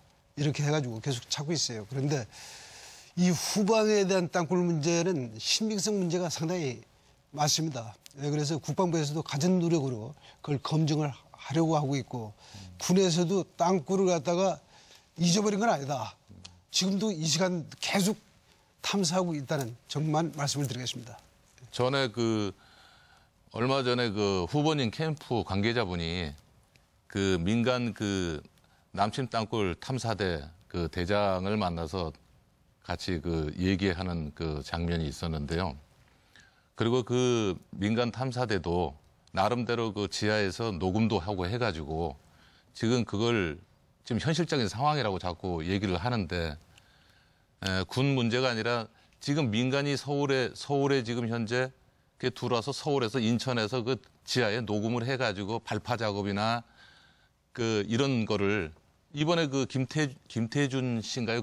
체코 북한 대사로 있었던 분이 김태선 씨인가요? 갑자기 이름이. 그분도 그 얘기를 듣고 그 상황을 보고 인정을 하였는데 왜 국내에서는 이것이 그렇게 드러나지를 않고 자꾸 표현화가 되질 않는지. 그리고 아까 말씀드렸다시피 캠프 관계자가 그저 후보님 캠프 관계자가 직접 그분들을 만나고 가셨는데 그러한 사항에 대해서 보고를 안 드렸습니까? 그러니까 모든 가능성을 열어놓고 끝까지 찾아내야 됩니다. 지금 현재 그 서울, 경기, 뭐 인천 일원에 지금 들어와 있다는 이 부분에 대해서는 확률을 몇 프로 정도로 보십니까? 땅굴 파는 기술로 봤을 때 확률이 높지는 않습니다. 지금 그 북한 같은 경우는 땅굴 파는 그 기술이 세계적인 수준인데요. 더군다나 50년 동안 북한에서부터 50년 동안 땅을 파고 들어왔으면은 지금 서울이 문제가 아니라 더 심하지도 않을까요? 아니죠. 50년 동안. 아무리 해도 기술이 발달해도 중간에 산소를 공급해줘야 되고 배수 처리를 해야 되기 때문에 무한정 그렇게 파고 들어가지는 못합니다. 그 산소 처리나 네, 김민찬 후보 잠깐만요. 네. 지금 김민찬 후보께서 남재준 후보에게 계속 질문을 하고 계시는데요. 남재준 후보께서 그 답변을 계속하시면 결국은 본인의 시간이 다 감해진다는 것을 감안해 주시기 바랍니다. 계속 질문하시겠습니까? 여기서 마무리하겠습니다. 네. 네, 윤홍식 후보 어떤 분에게 질문하시겠습니까? 네, 이재호 후보님께 네, 이재호 후보께요. 네. 네, 저는 촛불 민심이 적폐 청산이라고 봅니다. 그리고 적폐는 저는 비양심이라고 봅니다. 진보도 비양심이면 적폐고 보수도 비양심이면 적폐입니다. 비양심을 옹호하는 그런 보수, 비양심을 옹호하는 덮어주자는 진보, 저는 이 또한 가짜 진보, 가짜 보수라고 봅니다. 이 땅에 필요한 건전한 진보, 건전한 보수는 양심에 기반할 때만 성립한다고 봅니다. 그래서 이 땅에 적폐 세력이 결국은 지금 이 한반도에 불안을 가져오고 이 전쟁에 이 기운을 가져왔다고 봅니다. 이재호 후보님께서 아까 촛불 민심을 얘기하셨는데 이 촛불 민심에서 이 정의하는 적폐 세력이란 어떤 존재인지 이재호 후보님의 의견을 듣고 싶습니다. 예, 뭐 좋은 말씀 하셨습니다. 저는 촛불 민심이 한마디로 말하면 이게 나라냐 하는 겁니다. 그는 나라가 나라다운 구실을 못하니까 새로운 나라는 국민들이 마음 놓고 생활할 수 있는 나라가 정의롭고 사회가 공평하고 국민이 행복한 그런 나라를 만들어 달라라고 하는 것이 촛불 민심이라고 보기 때문에 이게 나라냐 그 속에는 나라다운 나라를 만들어 달라고 하는 것이 촛불 민심이지 촛불 민심 안에 무슨 적폐 세력을 어떻게 하다든지 뭘 어떻게 하다든지 그런 것을 대표적으로 말하는 건 아니다. 저는 그래 봅니다. 예, 말씀 감사합니다. 예, 이제 토론을 시작한 지 1시간이 지났고요. 이제 경제 분야로 넘어가야 할 시간이 거의 다 됐는데 혹시 정치 외교 분야와 관련해서 혹시 더 질문하시고 싶은 분 계십니까? 그러면 경제 사회 분야로 넘어갈까요? 네. 앞서 설명드린 대로 오늘 토론의 진행 방식에서는 후보자당 모두 10분의 발언 시간이 주어졌으니까요. 앞에 있는 시간을 잘 참고하시면서 말씀해 주시기 바랍니다. 두 번째 주제는 경제 사회 분야입니다. 먼저 사회자 공통 질문입니다. 현재 경제 성장률이 2%대에 머물면서 경기가 침체에 빠져 있고 가계부채, 청년 실업률 정말 심각한 수준입니다. 일자리 문제 그리고 경제 활성화를 위한 방안을 말씀해 주시기 바랍니다. 또 우리나라 저출산 고령화 문제가 심각하지요. 수시로 바뀌는 교육 정책, 학생과 학부모들에게 신뢰보다는 불안감을 주고 있습니다. 복지와 교육 정책의 구체적인 추진 방안도 아울러 말씀해 주시기 바랍니다. 이번에는 새누리당 조은진 후보부터 답변해 주실까요? 시간이 별로 없어서 간단하게 말씀드리겠습니다. 우선 일자리를 만드는 대통령이 돼야 된다. 청년들의 고통이 너무 심하다. 그런데 기존에 있는 기종노조, 강성노조들이 청년 일자리를 맡고 있어요. 이 민주노총 강성노조를 긴급 재정 발동권을 하더라도 제압을 해야 됩니다. 그래서 노동개혁을 통해서 일자리 만들어야 된다. 이런 말씀 드리고요. 두 번째는 지방에도 사람이 산다. 이게 굉장히 중요한 얘기이기 때문에 이게 중앙과 지방이 같이 균형 발전할 수 있는 국토 균형 발전을 통해서 3만 불, 4만 불, 5만 불 시대를 넘어가는 그런 양축이 같이 움직여야 된다. 그렇게 생각하고요. 하나는 이 경제적 약자, 서민 경제 아닙니까? 이 경제적 약자에 대한 배려를 어떻게 가져갈 거냐. 이 다음 대통령은 이 경제적 약자에 대한 부분들을 어떻게 한 단계 올라갈 수 있는 그런 사다리를 만들어 줄 거냐. 이것이 가장 중요한 얘기라고 그렇게 보고 있습니다. 네. 한국국민당 이경희 후보 답변해 주시죠. 예, 지금 그 경제 정책은 지금 대기업 그리고 중소기업, 자영업자, 정부의 역할 분담을 통해서 경제를 살려야 됩니다. 지금은 좌우가 분열돼서 그리고 보수와 진보가 분열돼서 경제를 침체시키는 정책을 쓰고 있습니다. 대기업은 글로벌 경영을 통해서 국부를 창출해줘야 합니다. 정부가 지원해줘야 합니다. 중소기업은 내수시장을 살리는 역할을 해야 됩니다. 세제 혜택과 그리고 금융 혜택을 줘야 됩니다. 자영업자들은 소득을 많이 올릴 수 있도록 정부에서 세제 혜택을 주고 금융 지원을 해줘야 합니다. 이렇게 될 때 일자리는 자연스럽게 많아질 것이고 경제는 활성화됩니다. 공공일자리 80만 개 한다? 국민 세금으로 해야 됩니다. 이거는 악순환적 경제 정책입니다. 선순환의 경제 활성화를 시켜서 양질의 일자리를 창출해야 합니다. 지금 대한민국은 인구 쓰나미가 오고 있습니다. 교실이 비어가고 있습니다. 학생 숫자는 해를 거듭할수록 줄어들고 있습니다. 우리는 여기 도표를 좀 잡아주십시오. 셋째 아이를 낳으면 5천만 원의 출산장려금, 그리고 넷째 아이서부터는 1억 원의 출산장려금을 주려고 합니다. 이 예산은 지금 2015년 출생아 수가 셋째 아이는 3만 7천 명, 넷째 아이는 5,300명에 불과합니다. 그러면 연간 소요액은 2조 3천억이면 충분히 셋째 아이 5천만 원, 넷째 아이 1억 원의 출산장려금을 줘도 충분히 우리 경제의 범위에서 예산을 쓸 수 있습니다. 그리고 다출산 가구가 지금 주거가 상당히 부실합니다.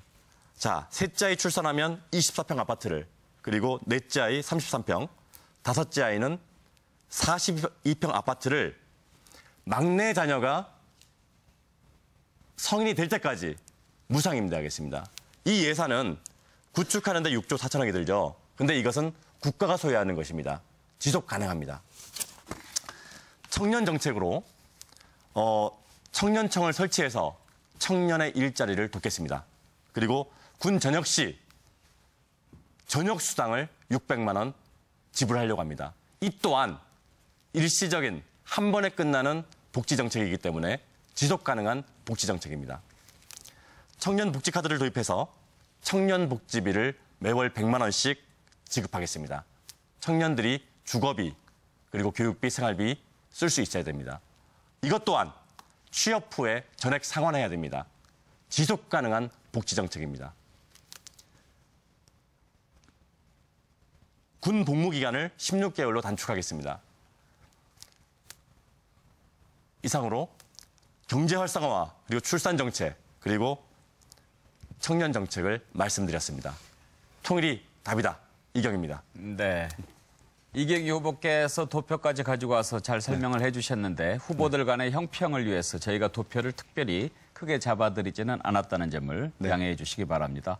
자, 이번에는 민중연합당의 김선동 후보 답변해 주시죠. 국민 여러분, 지금 광화문 옥상 광고탑에는 6명의 노동자가 11일째 단식 농성을 하고 있습니다. 인천의 동광기형 노동자들은 사측의 위장 폐업에 맞서 폐업 철회와 고용 승계를 요구하면서 처절하게 투쟁하고 있습니다. 대구의 일회 오토모티브 노동자들은 매각 반대 투쟁을 벌이고 있습니다. 고된 노동과 인격 모독의 열악한 방송 환경에 시달린 끝에 혼술 남녀의 젊은 조연출자가 자살하는 사건도 벌어졌습니다. 이토록 참혹한 현실을 외면한 채 4차 산업혁명 운운하는 후보들은 양치기 소년에 불과하다고 생각합니다. 더 이상 이런 세상을 그대로 놔둘 수는 없지 않습니까? 국민 여러분, 이제 세상을 바꿔야 하지 않겠습니까? 민중연합당 저 김선동은 국민 여러분과 함께 비정규직의 정규직 전환 특별법을 제정하여 비정규직이 없는 세상을 만듭시다. 정리해고 및 일반해고를 금지해서 함부로 해고할 수 없는 세상을 만듭시다. 지금 당장 최저임금을 1만 원으로 인상하여 노동 존중의 세상을 만듭시다. 밥쌀 수입을 금지하고 기초농산물 국가수매제로 농업과 농민을 살립시다.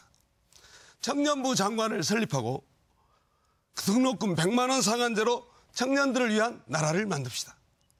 재벌 3세의 불법 편법 세습을 바로잡고 중소상공인 보호로 불평등을 해소합시다.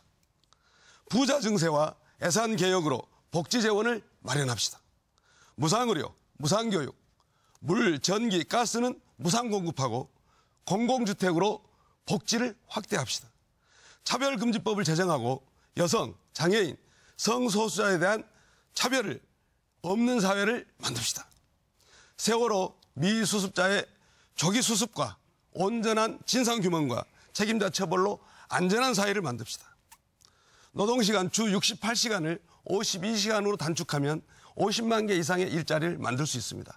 주 35시간제를 도입하면 100만 개 이상의 일자리를 만들 수 있습니다. 공공 부분에서만도 50만 개 이상의 일자리를 만들 수 있습니다. 공공의료를 확대 강화하면 그 부분에서 50만 개 이상의 일자리를 만들 수 있습니다. 우리 청년들이 연애도 하고 결혼도 하고 출산도 할 수 있도록 일자리 만드는데 민중연합당과 저 김선동이 앞장서겠습니다. 촛불혁명의 정신이 그대로 살아나는 정치, 진보정치입니다. 민중연합당이 진보정치를 살리겠습니다. 진보정치가 살아야 서민이 살게 됩니다. 이제 국민 여러분, 세상을 함께 바꿉시다. 예, 경제사회 분야 공통 질문에 대한 답변 듣고 있습니다. 이번에는 통일한국당 남재준 후보 답변 들을 텐데요. 시간이 2분 27초 남았습니다. 기조연설에 추가해서 답변을 드리겠습니다. 먼저 교육 분야입니다. 초등학교 교사를 대상으로 국비 해외 영어 연수 기회를 확대시키고 자격과 능력을 갖추신 정년퇴직 어르신들을 시간제 교사로 초빙해서 사교육을 공교육으로 끌어들이겠습니다. 아울러 초등학교에 병설 유치원과 어린이집을 설치해서 맞벌이 부부에 대한 부담, 사교육에 대한 부담을 대폭적으로 줄이도록 하겠습니다. 사회적 약자에 대한 배려로 장애 아동을 둔 가정에 국고 보조를 대폭적으로 확대해서 부담을 줄이도록 하고 선의의 신불자, 지금 신용불량자가 300만에 이르는데 이것을 전면 재심사해서 특히 학비 대출로 인한 상환불능으로 신용불량자가 된 청년들은 전원 사면토록 함으로써 취업 기회를 보장토록 하겠습니다. 저출산 문제를 해결하기 위해서는 국민연금을 자녀의 숫자에 따라서 차등 지급함으로써 출산을 장려하는 등 다각적인 제도를 시행하겠습니다. 이상입니다. 예, 늘 푸른 한국당 이재 후보 답변하시면 되겠습니다. 예, 개헌을 해서 분권을 하면요, 청와대 대통령 집무실을 광화문 종합청사로 옮길 수 있습니다. 그러면 청와대 예산 1,800억 주에 1,500억을 줄일 수가 있습니다. 1,500억이면 200만 원 월급 받는 청년 6천 명을 고용할 수가 있습니다. 행정구역 개편을 하면 100만 명당 50개 광역자치로 하면 한 광역자치시에 국회의원을 4명을 뽑으면 국회의원이 200명이 됩니다. 중앙과 광역을 하고 기초를 없애면 기초선거에 드는 비용 국회의원 200명으로 하고 거기에서 주로 드는 비용을 합하면 약 6천억이 됩니다. 이 6천억은 우리나라에서 6.25 참전 용사들 한 11만 명, 월남전 참전 용사들 한 12만 명 있습니다. 이들이 한 달에 22만 원씩 받고 있는데 특히 월남전 참전 용사들은 그들이 1,000불을 받는 전투수당 중에 50불밖에 못 받아갔습니다. 국가는 그들에게 빚이 있습니다. 이제 그 빚을 갚아야 합니다. 그래서 6.25 참전 용사나 월남전 창선 용사에게 국회의원 100명 줄이고 기초선거 안 함으로 인해서 거기에 남는 돈으로 월 50만 원의 연금을 줄 수가 있습니다. 그리고 선거 제도를 바꿈으로 인해서 4년마다 한 번씩 선거를 통일함으로 인해서 거기에 줄어드는 예산, 또 지방 분권을 해서 교육자치와 행정자치를 지방으로 넘기면 교육부와 행자부 예산 100조 중에 60조를 줄일 수 있습니다. 이 60조면 그중에 30조는 70세 이상의 어르신들 460만 명에게 월 50만 원을 줄 수 있고, 또 30조는 고등학교 졸업생 60만 명에게 청년 독립기금 5천만 원을 줘서 그들이 부모에게부터 독립하고 정부에 기대지 않는 독립자금을 줄 수 있습니다. 이렇게 지방분권 행정구의 개편, 개헌은 나라의 경제 활성화를 위해서도 지금 반드시 필요하다고 하는 것을 말씀드립니다. 예, 무소속 김민찬 후보 답변해 주실까요? 네, 복지는 국가가 해야 할 첫 번째 일입니다. 근데 이제 복지에 대해서 뭐 의료, 주거, 교육, 뭐 여러 그런 복지에 그런 관련된 상황들은 나오는데, 이 정책에 지금 좀 문제가 있는 그 중에 예를 들어서 공공임대주택은 이렇게 됩니다. 우리나라의 그 주택 보고 그러니까 주택을 소유한 분들이 한 55% 되고요. 그다음에 전세권자가 한 20%, 그다음에 월세로 사는 분들이 25%가량 됩니다. 근데 이 공공주택 공공임대주택이 보통 17평, 25평, 뭐 32평 이런 평수로 아마 짓죠. 그리고 한 해야 지금은 7만, 8만 호 정도 짓는다고 알고 있는데요. 이거는 지금 어려운 층들을 위한 이 공공임대주택이 아닙니다, 이거는. 예, 어려운 층은 지금 월세를 살고 어렵게 사는 그분들을 위한 공공주택 정책이 세워져야 되는데, 지금 현재까지의 이 공공임대주택은 이런 식으로 가게 되면은 혜택을 받을 사람이 거의 없습니다. 보통 지금 나오는 공공임대주택은 지금 전세권자들이 거의 아마 많이 사용을 하게 될 겁니다. 예, 월세가 있는 분들은 쉽지가 않죠. 그래서 공공주택, 임대주택은 평수를 줄여서, 그러니까 30평짜리 만들 거 7평이나 10평짜리 하면은 4개 내지 3개, 그러니까 3배 내지 4배씩 그걸 질 수가 있습니다. 그래서 일단 청년, 신혼부부, 그다음에 독신자, 그리고 빈곤 노인층, 그분들을 대상으로 해서 이 주거가 건립이 돼야 되는데, 이 공공임대주택의 이 평수 자체가 잘못됐다는 겁니다, 지금. 그래서 앞으로 이거를 다시 조정을 해서 보통 7평이나 한 10평 정도로 해가지고 하면 1년에 한 3, 40만 더 노력하게 되면 더 많이 만들 수 있는데, 이거부터 시작이 돼야, 그래야 저출산 문제도 뭐 집이 있어야 뭐 애를 낳고 살든가 말든가 할 거 아닙니까? 예, 그래서 그런 문제도 그렇고, 특히 또 노인 복지 문제에 대해서는 부양 의무자 제도, 이 문제가 좀 심각합니다. 부양 의무자 제도라는 걸 없애야 되는데요. 이건 사실 노인분들이 전혀 부양을 받지 못하는 분들이 계세요. 그래서 자식이 있지만 뭐 멀리 떨어져 있을 수도 있고, 같이 또 자식이 어려워가지고, 자식이 어려운 상태에서 부모를 부양하지 못하는 이런 경우도 있는데, 그러한 사람조차 기초생활보호 대상자에서 다 탈락을 시켜버리면은 이 노인네분들은 뭐 어떻게 생활을 하라는 것입니까? 그래서 이런 심각한 폐단을 당장에 이 정책에 반영해서 이런 걸 고쳐야 한다고 생각합니다. 예. 예, 홍익당 윤홍식 후보 답변 듣겠습니다. 예.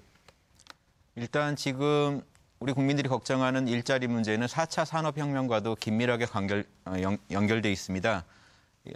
4차 산업혁명이 이루어지게 되면 이제 로봇과 인공지능 밑에서 일해야 되는 거 아닌가, 우리 인간의 일자리는 뺏기는 거 아닌가, 아주 걱정이 많습니다.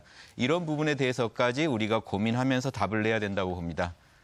먼저 일자리에 있어서는 흔히 지금 얘기가 되는 비정규직 문제, 저 또한 깊이 공감하고, 파견직을 없애고 이런 계약직, 이 절대로 차별받지 않게 사유 제한을 분명히 하고요.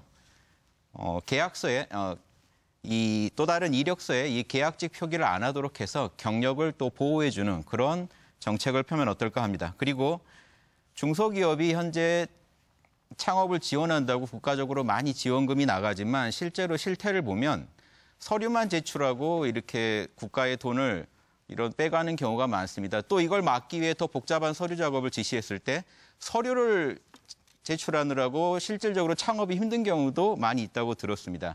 원스톱으로 멘토를 붙여서 전문적으로 중소기업이 창업이 쉽도록 공간과 정보와 여러 사람들을 지원해주는 그런 정책을 펴고자 합니다. 그리고 최저임금제도 지금 1만 원 분명히 옳습니다. 그런데 이 최저임금제 얘기를 들으면 또 한숨을 쉬시는 또 영세한 기업의 또 사장님들도 계십니다. 이런 부분까지 좀 감안하면서 우리가 답을 마련해가면 좋겠다 이런 말씀도 드리고요.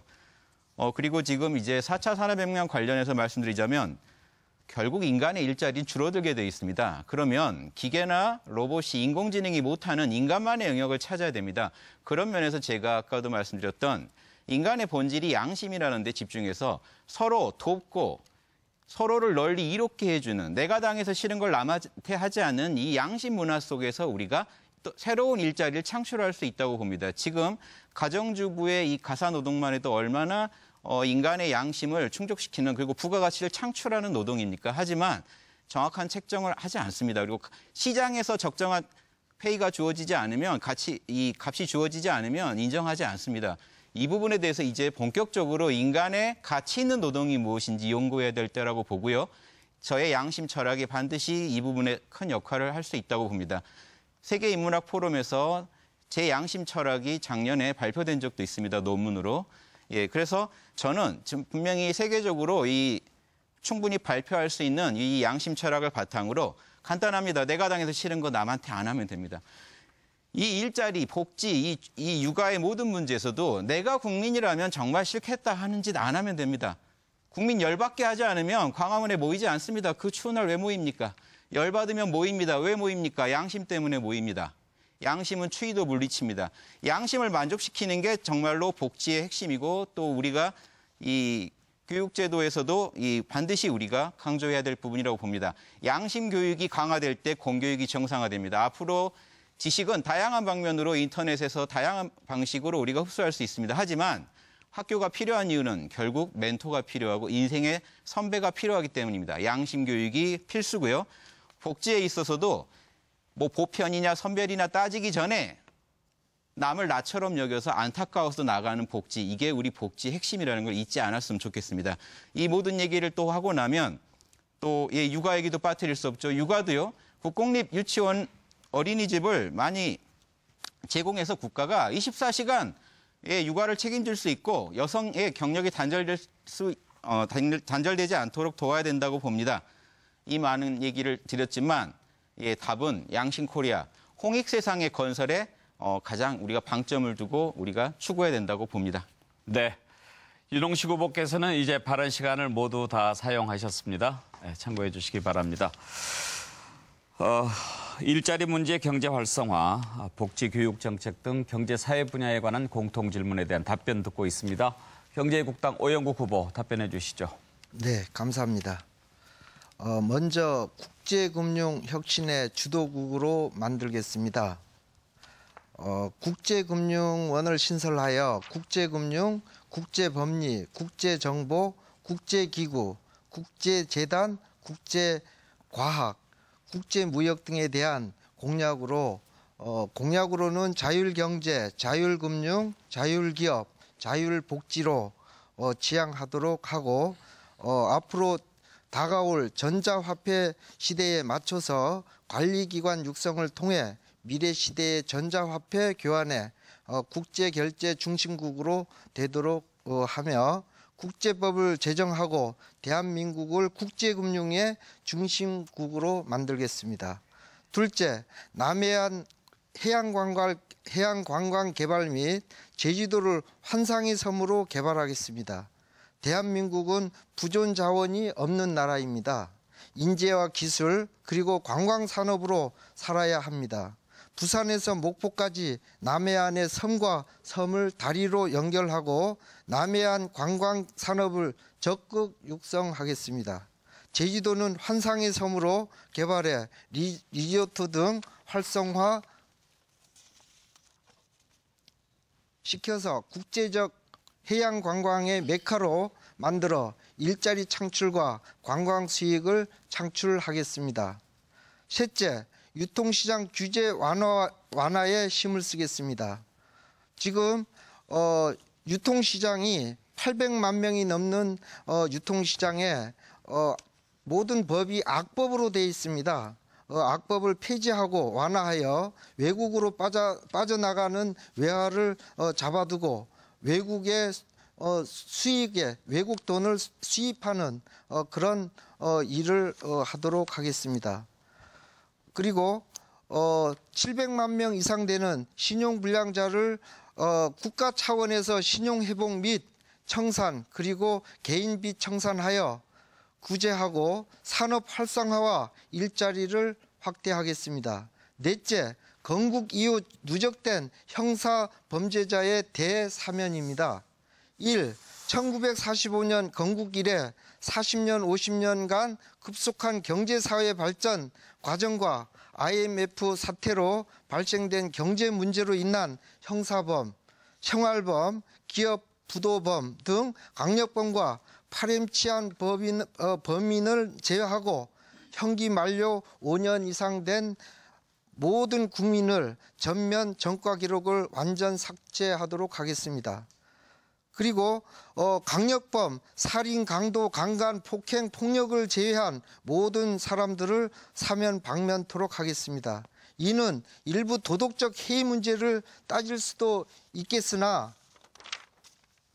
첨단 IT 시대인 22세기 미래 세계의 지도 국가를 향하여 가는 대한민국 사회에 새로운 활력을 불어넣는 명약이 될 것이라 생각합니다. 다섯 번째, 여성 일자리 및 노인 복지를 강화하겠습니다. 여성들에 대한 안정된 일자리 창출과 육아복지 기업 내 보육시설 확대 등 여성들의 전문화와 편안한 생활 환경을 만들겠습니다. 또한 100세 시대를 맞아 노인복지 제도를 전면적으로 개선하여 사각지대가 없는 스마트 복지를 실현하겠습니다. 기호 7번 경제애국당 오영국입니다. 네, 이제 국민대통합당 장성민 후보 답변 듣고 자유토론으로 이어가겠습니다. 일자리 문제나 복지 문제, 보육, 의료 문제, 교육 문제, 인구 문제, 이 모든 것은 재원과 관련되어 있습니다. 재원 없이는 아무것도 할 수 없습니다. 그런데 정치인들이 뭐 해주겠다, 뭐 해주겠다, 뭐 해주겠다 이렇게 이야기합니다. 그런 식으로 가서 포퓰리즘으로 가면은 나라 곳간 재정 망합니다. 파탄 납니다. 경제 부도 납니다. 저는 강력한 경제 성장 정책을 주도해서 성장을 통해서 세수 확보를 한 후에 더 많은 세금을 걷어들여서 더 큰 복지를 하겠습니다. 이것이 희망입니다. 네, 이제 자유토론 이어가겠습니다. 조원진 후보께서 토론 시작해 주실 수 있습니다. 누구한테 질문하시겠습니까? 제가 시간이 많이 없어서 이재호 우리 선배님. 예. 이게 국토 균형 발전이 굉장히 중요한데 말이죠. 지방도 사람이 살고 있다. 지방 분권에 대한 부분을 좀 말씀 좀 해주시죠.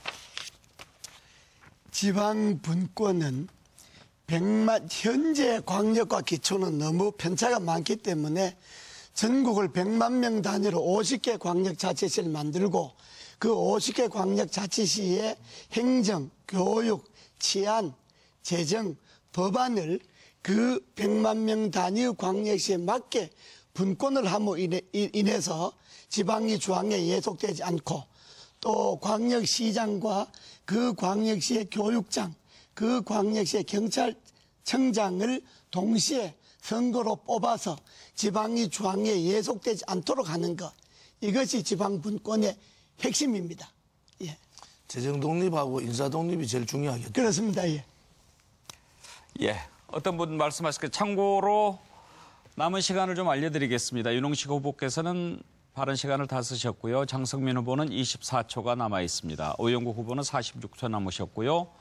조원진 후보는 53초, 이경희 후보 1분 31초, 김선동 후보가 1분 5초, 남재준 후보 1분 3초, 이재호 후보 1분 11초 남으셨네요. 이경희 후보가 제일 많이 남으셨는데 질문하시겠습니까? 예, 제가 남재준 후보님께 네. 예, 질문하겠습니다. 정부가 저출산 대책 및 영유아 보육 정책에 지난 10년간 매년 10조씩 약 100조의 예산을 썼지만 오히려 출산율은 떨어졌습니다. 지금 남재준 후보님이 생각하시는 저출산 인구 정책에 대해서 간략하게 설명 부탁드리겠습니다. 저출산의 이유는 두 가지가 있다고 생각합니다. 하나는 지금 젊은 남자들이 결혼을 잘 안 하는 그런 성향이 좀 있고 미혼자들이 증가하는, 또 한 가지는 애를 낳으면 교육 부담이나 이런 게 상당히 힘듭니다. 허리가 휘어질 정도로. 그래서 국가에서 공인된 결혼 상담 및 중매소를 해가지고 국가가 적극 나서서 젊은 남자들을 결혼을 시키고, 여기에 대해서 LH공사에서 하는 임대주택을 갖다 할당함으로써 부담을 줄이고, 아까 말씀드린 그러한 국민연금의 차등 지급이라든가, 그다음번에 다른 후보님들께서 얘기한 보육에 대한 그런 국고보조, 이런 전체적으로 수립한 게 있는데, 지금 여기 시간 제한 때문에 제가 상세한 말씀 못 드리겠습니다. 네. 이제 남재준 후보 3초 남으셨는데 사용하시겠습니까? 아예 마지막 말 하겠습니다. 이따. 마무리 발언 시간은 이 시간에 포함되지 않습니다. 마무리 발언은 따로 하실 시간이 있으니까요. 네, 알겠습니다. 자, 그러면 어떤 분께서 발언하시겠습니까? 이 남은 시간 안에서 질문 답변하실 수 있습니다. 제가 그 안에 대해서 제가 좀 다시 또 제가 또 어떤 분에게 질문하고 싶으신가요? 아니, 질문이 아니라 답변을 좀 저출산 대책에 대해서. 네, 그렇게 하실 수 있고요. 하겠습니다. 혹시 만약에 이경희 후보께서 다른 분에게 질문하고 싶은데 그분이 시간이 부족하면 동의하에 이경희 후보의 시간을 주면서 답변을 들을 수는 있습니다. 제가 지금 중요한 문제이기 때문에 네. 국가에서 지금 20년 동안 해결하지 못한 저출산 대책에 대해서 제가 좀 말씀을 드리겠습니다. 우리 한국국민당은 지금 임신 출산에 대한 의료비를 전액 지원하려고 합니다. 그리고 출산 장려금을 지급하려고 합니다. 셋째 아이서부터요. 그리고 셋째 아이서부터 24평 아파트, 넷째 아이일 때 33평, 그리고 다섯째 아이 이상은 42평 아파트를 막내 자녀가 성인이 될 때까지 무상 임대하려고 합니다. 그래서 지금 또한 0에서 7세까지 국가에서 보육과 교육을 책임지겠습니다.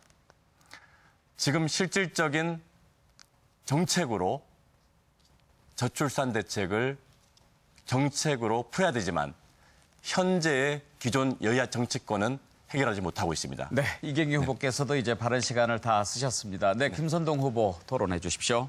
예, 그렇습니다. 지금 청년들이 연애도 포기하고 결혼도 포기하고 출산도 포기한 것은 다름이 아닙니다. 소득이 없기 때문이다. 우선은 청년들에게 일자리를 제공해야 됩니다. 그래서 아까도 말씀드렸다시피 노동시간을 단축해서 일자리를 나누어야 합니다. 또한 공공 부분에서 지금보다 2배 이상의 일자리를 만들어야 됩니다. 마지막으로 청년에 대한 특별 대책이 필요합니다. 민중연합당에서는 청년 고용세를 신설해가지고 청년 일자리를 창출할 계획을 갖고 있습니다. 또한 아까도 말씀드렸다시피 이제 졸업반 학생들, 고3이나 대학 졸업반 학생들에게 1년 동안 국가가 고용보험료를 대신 납부해줘서 졸업하고 나서 만약 취업이 되지 않는다면 실업급여를 받을 수 있도록 해줌으로써 그동안 실업급여를 받으면서 안정적으로 취업을 준비할 수 있도록 해야 되겠습니다.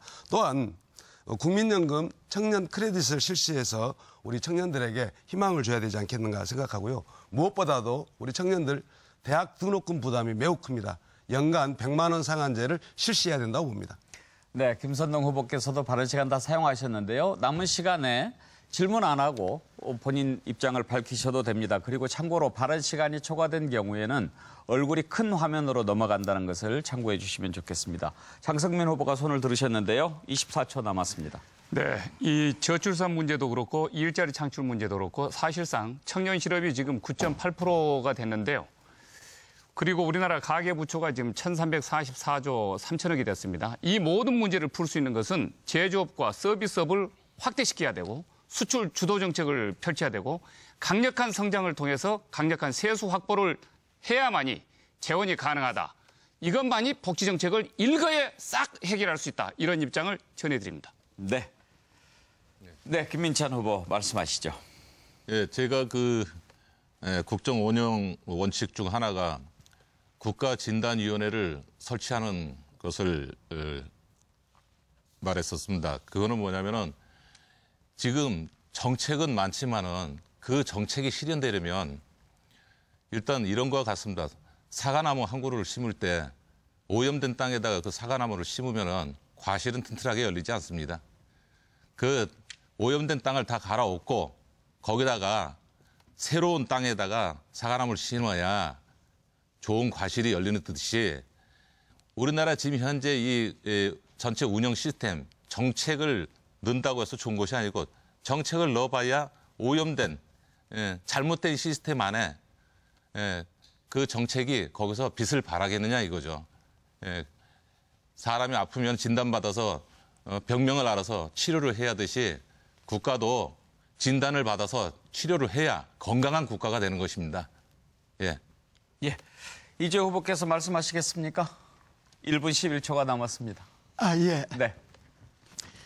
지금 나라 안의 모든 문제가 국가의 틀을 바꾸지 않으면 안 됩니다. 농사를 지을 때도 지력이 다하면 아무리 좋은 종자를 넣어도 소출이 안 납니다. 우리나라 국가의 틀도 이제 수명을 다했습니다. 이 국가의 틀을 바꾸려면 개헌하고 행정구역 개편하고 선거제도를 바꿔야 됩니다. 지금 저출산 문제가 나오는데 젊은 사람들이 돈이 없으니까 직장이 없으니까 결혼을 안 하고 결혼해도 애들 먹여 살릴 일이 없으니까 애를 안 놓습니다. 그러면 행정구역 개편을 통해서 지방 분권을 하고 개헌을 통해서 지방 분권을 명문화하면 교육부와 행자부를 줄이거나 없앨 수 있습니다. 그러면 현재 100조 주에 60조를 줄일 수가 있습니다. 이렇게 국가의 틀을 바꾸면 60조 갖고 30조는 고등학교 졸업생을 위해서 청년 독립자금 5천만 원씩 주고 나머지 30조는 70세 이상 어르신들에게 월 50만 원을 줄 수 있습니다. 이런 것도 국가의 틀을 바꾸는 것이 지금 시대의 과제입니다. 네, 이재 후보께서도 시간을 다 쓰셨고요. 조원진 후보께서 시간 관리를 잘하셨네요. 53초 남았습니다. 이제 마무리 발언 전에 마지막으로 토론 발언하실 수 다음 있습니다. 대통령은 어쨌든 일자리 대통령이 돼야 됩니다. 공무원 연금 개혁하면서 한 490조 정도 절약을 했어요. 그 돈을 일부 청년 일자리 창출에 좀 투입을 해야 되겠다. 그다음에 대한민국의 가장 병폐인 강성노조입니다. 외국 투자도 안 들어오고 돈 가진 사람이 기업도 안 하는 이러한 3%밖에 안 되는 강성노조가 전체 노동자를 대변하고 있는데 이 강성노조를 좀 제압을 해야 됩니다. 긴급 재정 경제 발동권을 해서 그래서 노동개혁을 통해서 일자리 창출 또 문호를 열어주는 일자리에 문호를 열어주는 그런 방법을 해야 되겠다.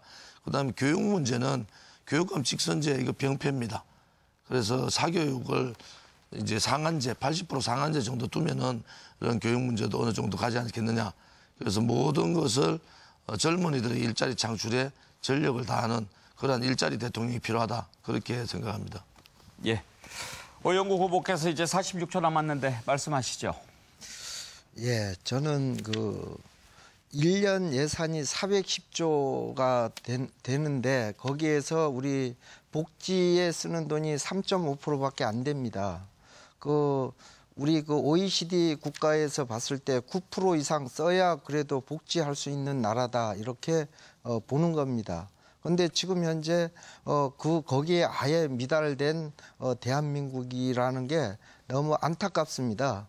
저는 이번에 대통령이 된다면 아까 열거했듯이 외자를 벌어들일 수 있는 거리들이 많이 나왔어요. 거기에 도합 합치면 한 600조 이상의 국가의 순이익이 발생합니다. 그것을 저는 전부 복지에 쓰려고 하는 겁니다. 그래서 우리 대한민국의 일자리를 찾기 이전에 노는 사람들도 전부 그래도 월급을 줄 수 있는 그런 나라가 됐으면 합니다. 고맙습니다. 시간은 정해져 있고 후보분들이 많으셔서 충분하게 말씀하지 못한 부분이 있으실 겁니다. 이제 후보들 모두 주어진 발언을 다 쓰셨고요. 남재준 후보, 김민찬 후보 3초씩 남으셨는데 혹시 말씀하시겠습니까? 네. 안보 확실히 책임지겠습니다. 네, 감사합니다. 김민찬 후보도 3초 남으셨는데요. 국가를 지키고 국민을 보호하겠습니다. 네. 토론 규칙에 잘 협조해 주셔서 감사합니다. 이제 토론을 마무리할 시간이 됐는데요. 마지막으로 그동안 토론에서 하지 못했던 말씀. 꼭 이것만은 하고 싶다. 우리 당은 꼭 이 정책만큼은 강조하고 싶다 하는 부분이 있으면 매진말을 통해서 밝혀주시면 되겠습니다. 이제 순서에 따라서 한국국민당 이경희 후보부터 시작하겠습니다. 시간은 1분씩입니다. 통일이 답이다. 이경희입니다. 1989년 봄 충청도에서 자란 17살 소년이 있었습니다.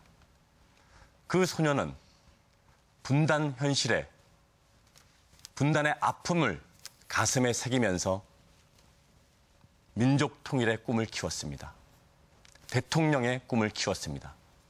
28년이 지난 오늘 이 시간 당당하게 국민 앞에 섰습니다. 그 소년의 꿈이 이루어지는 것은 대한민국 청년의 꿈이 이루어지는 것입니다.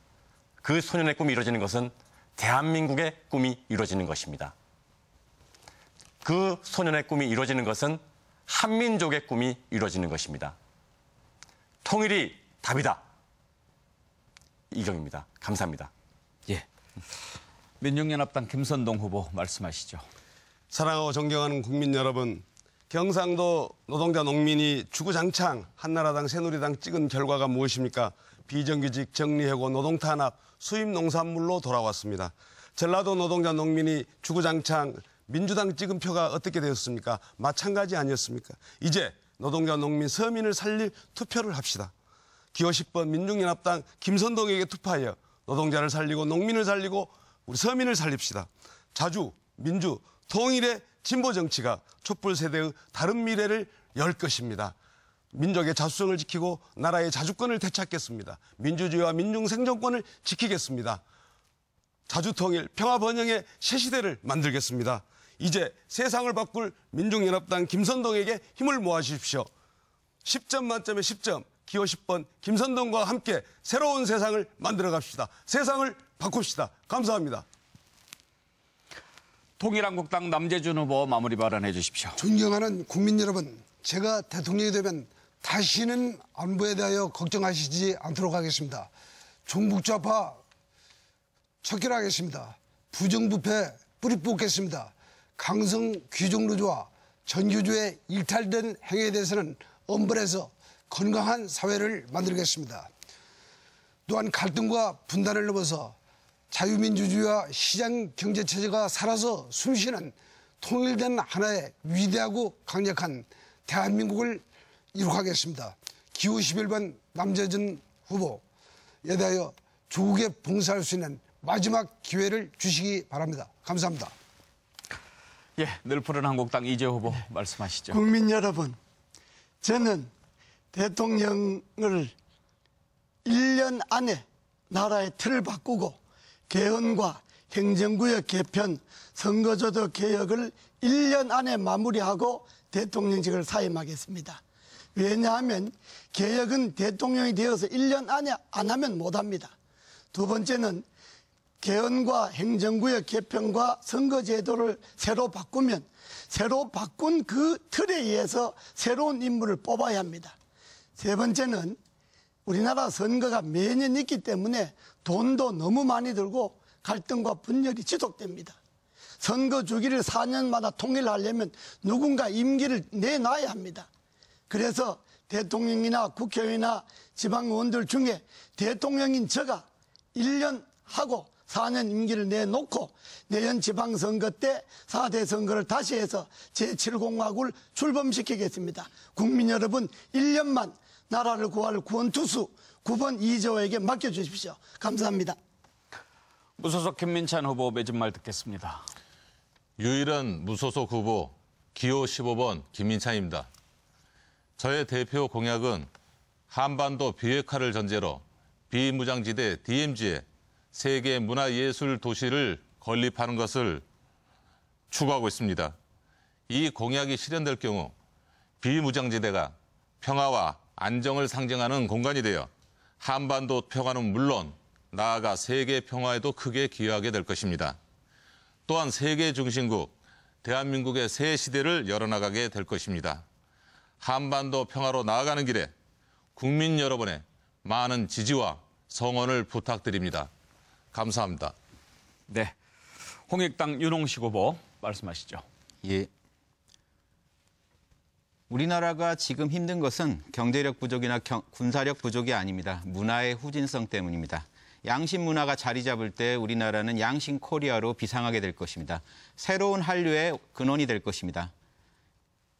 지난 5년간 유튜브에서 2,000개의 동영상 강의를 통해서 저는 양심 정치의 원형을 제시했고 양심 건국의 비전을 제시했습니다. 안철수 후보께서 무료 백신을 배포했듯이 저는 비양심 백신, 비양심 잡는 백신을 유튜브에 무료로 공개했습니다. 저는 양심 경영 전문가로서 첫 번째, 내가 당하기 싫은 남한테 하지 말자는 양심 문화를 전 국민에게 보급하도록 하겠습니다. 두 번째, 공직 문화를 양심 시스템으로 구조조정할 것입니다. 여러분들이 믿고 여러분이 따를 수 있는 공직 문화를 만들겠습니다. 그리고 양심 콜센터를 신설하여 국민의 억울함을 반드시 풀어드리겠습니다. 이것이 홍익세상 양심 코리아의 비전입니다. 네, 감사합니다. 경제국당 오영국 후보 맺은 말 하시죠. 네, 존경하고 사랑하는 국민 여러분, 기호 7번 오영국은 경영인으로서 성공했듯이 대한민국의 성공적인 경제 대통령이 되겠습니다. 대한민국을 세계 최고 경제대국으로 잘 사는 나라로 국방 안보가 든든한 나라로 모두가 함께 행복한 나라로 기호 7번 경제국당 오영국이 꼭 만들겠습니다. 국민 여러분 모두 함께 안전하고 행복한 대한민국을 만들어 나갑시다.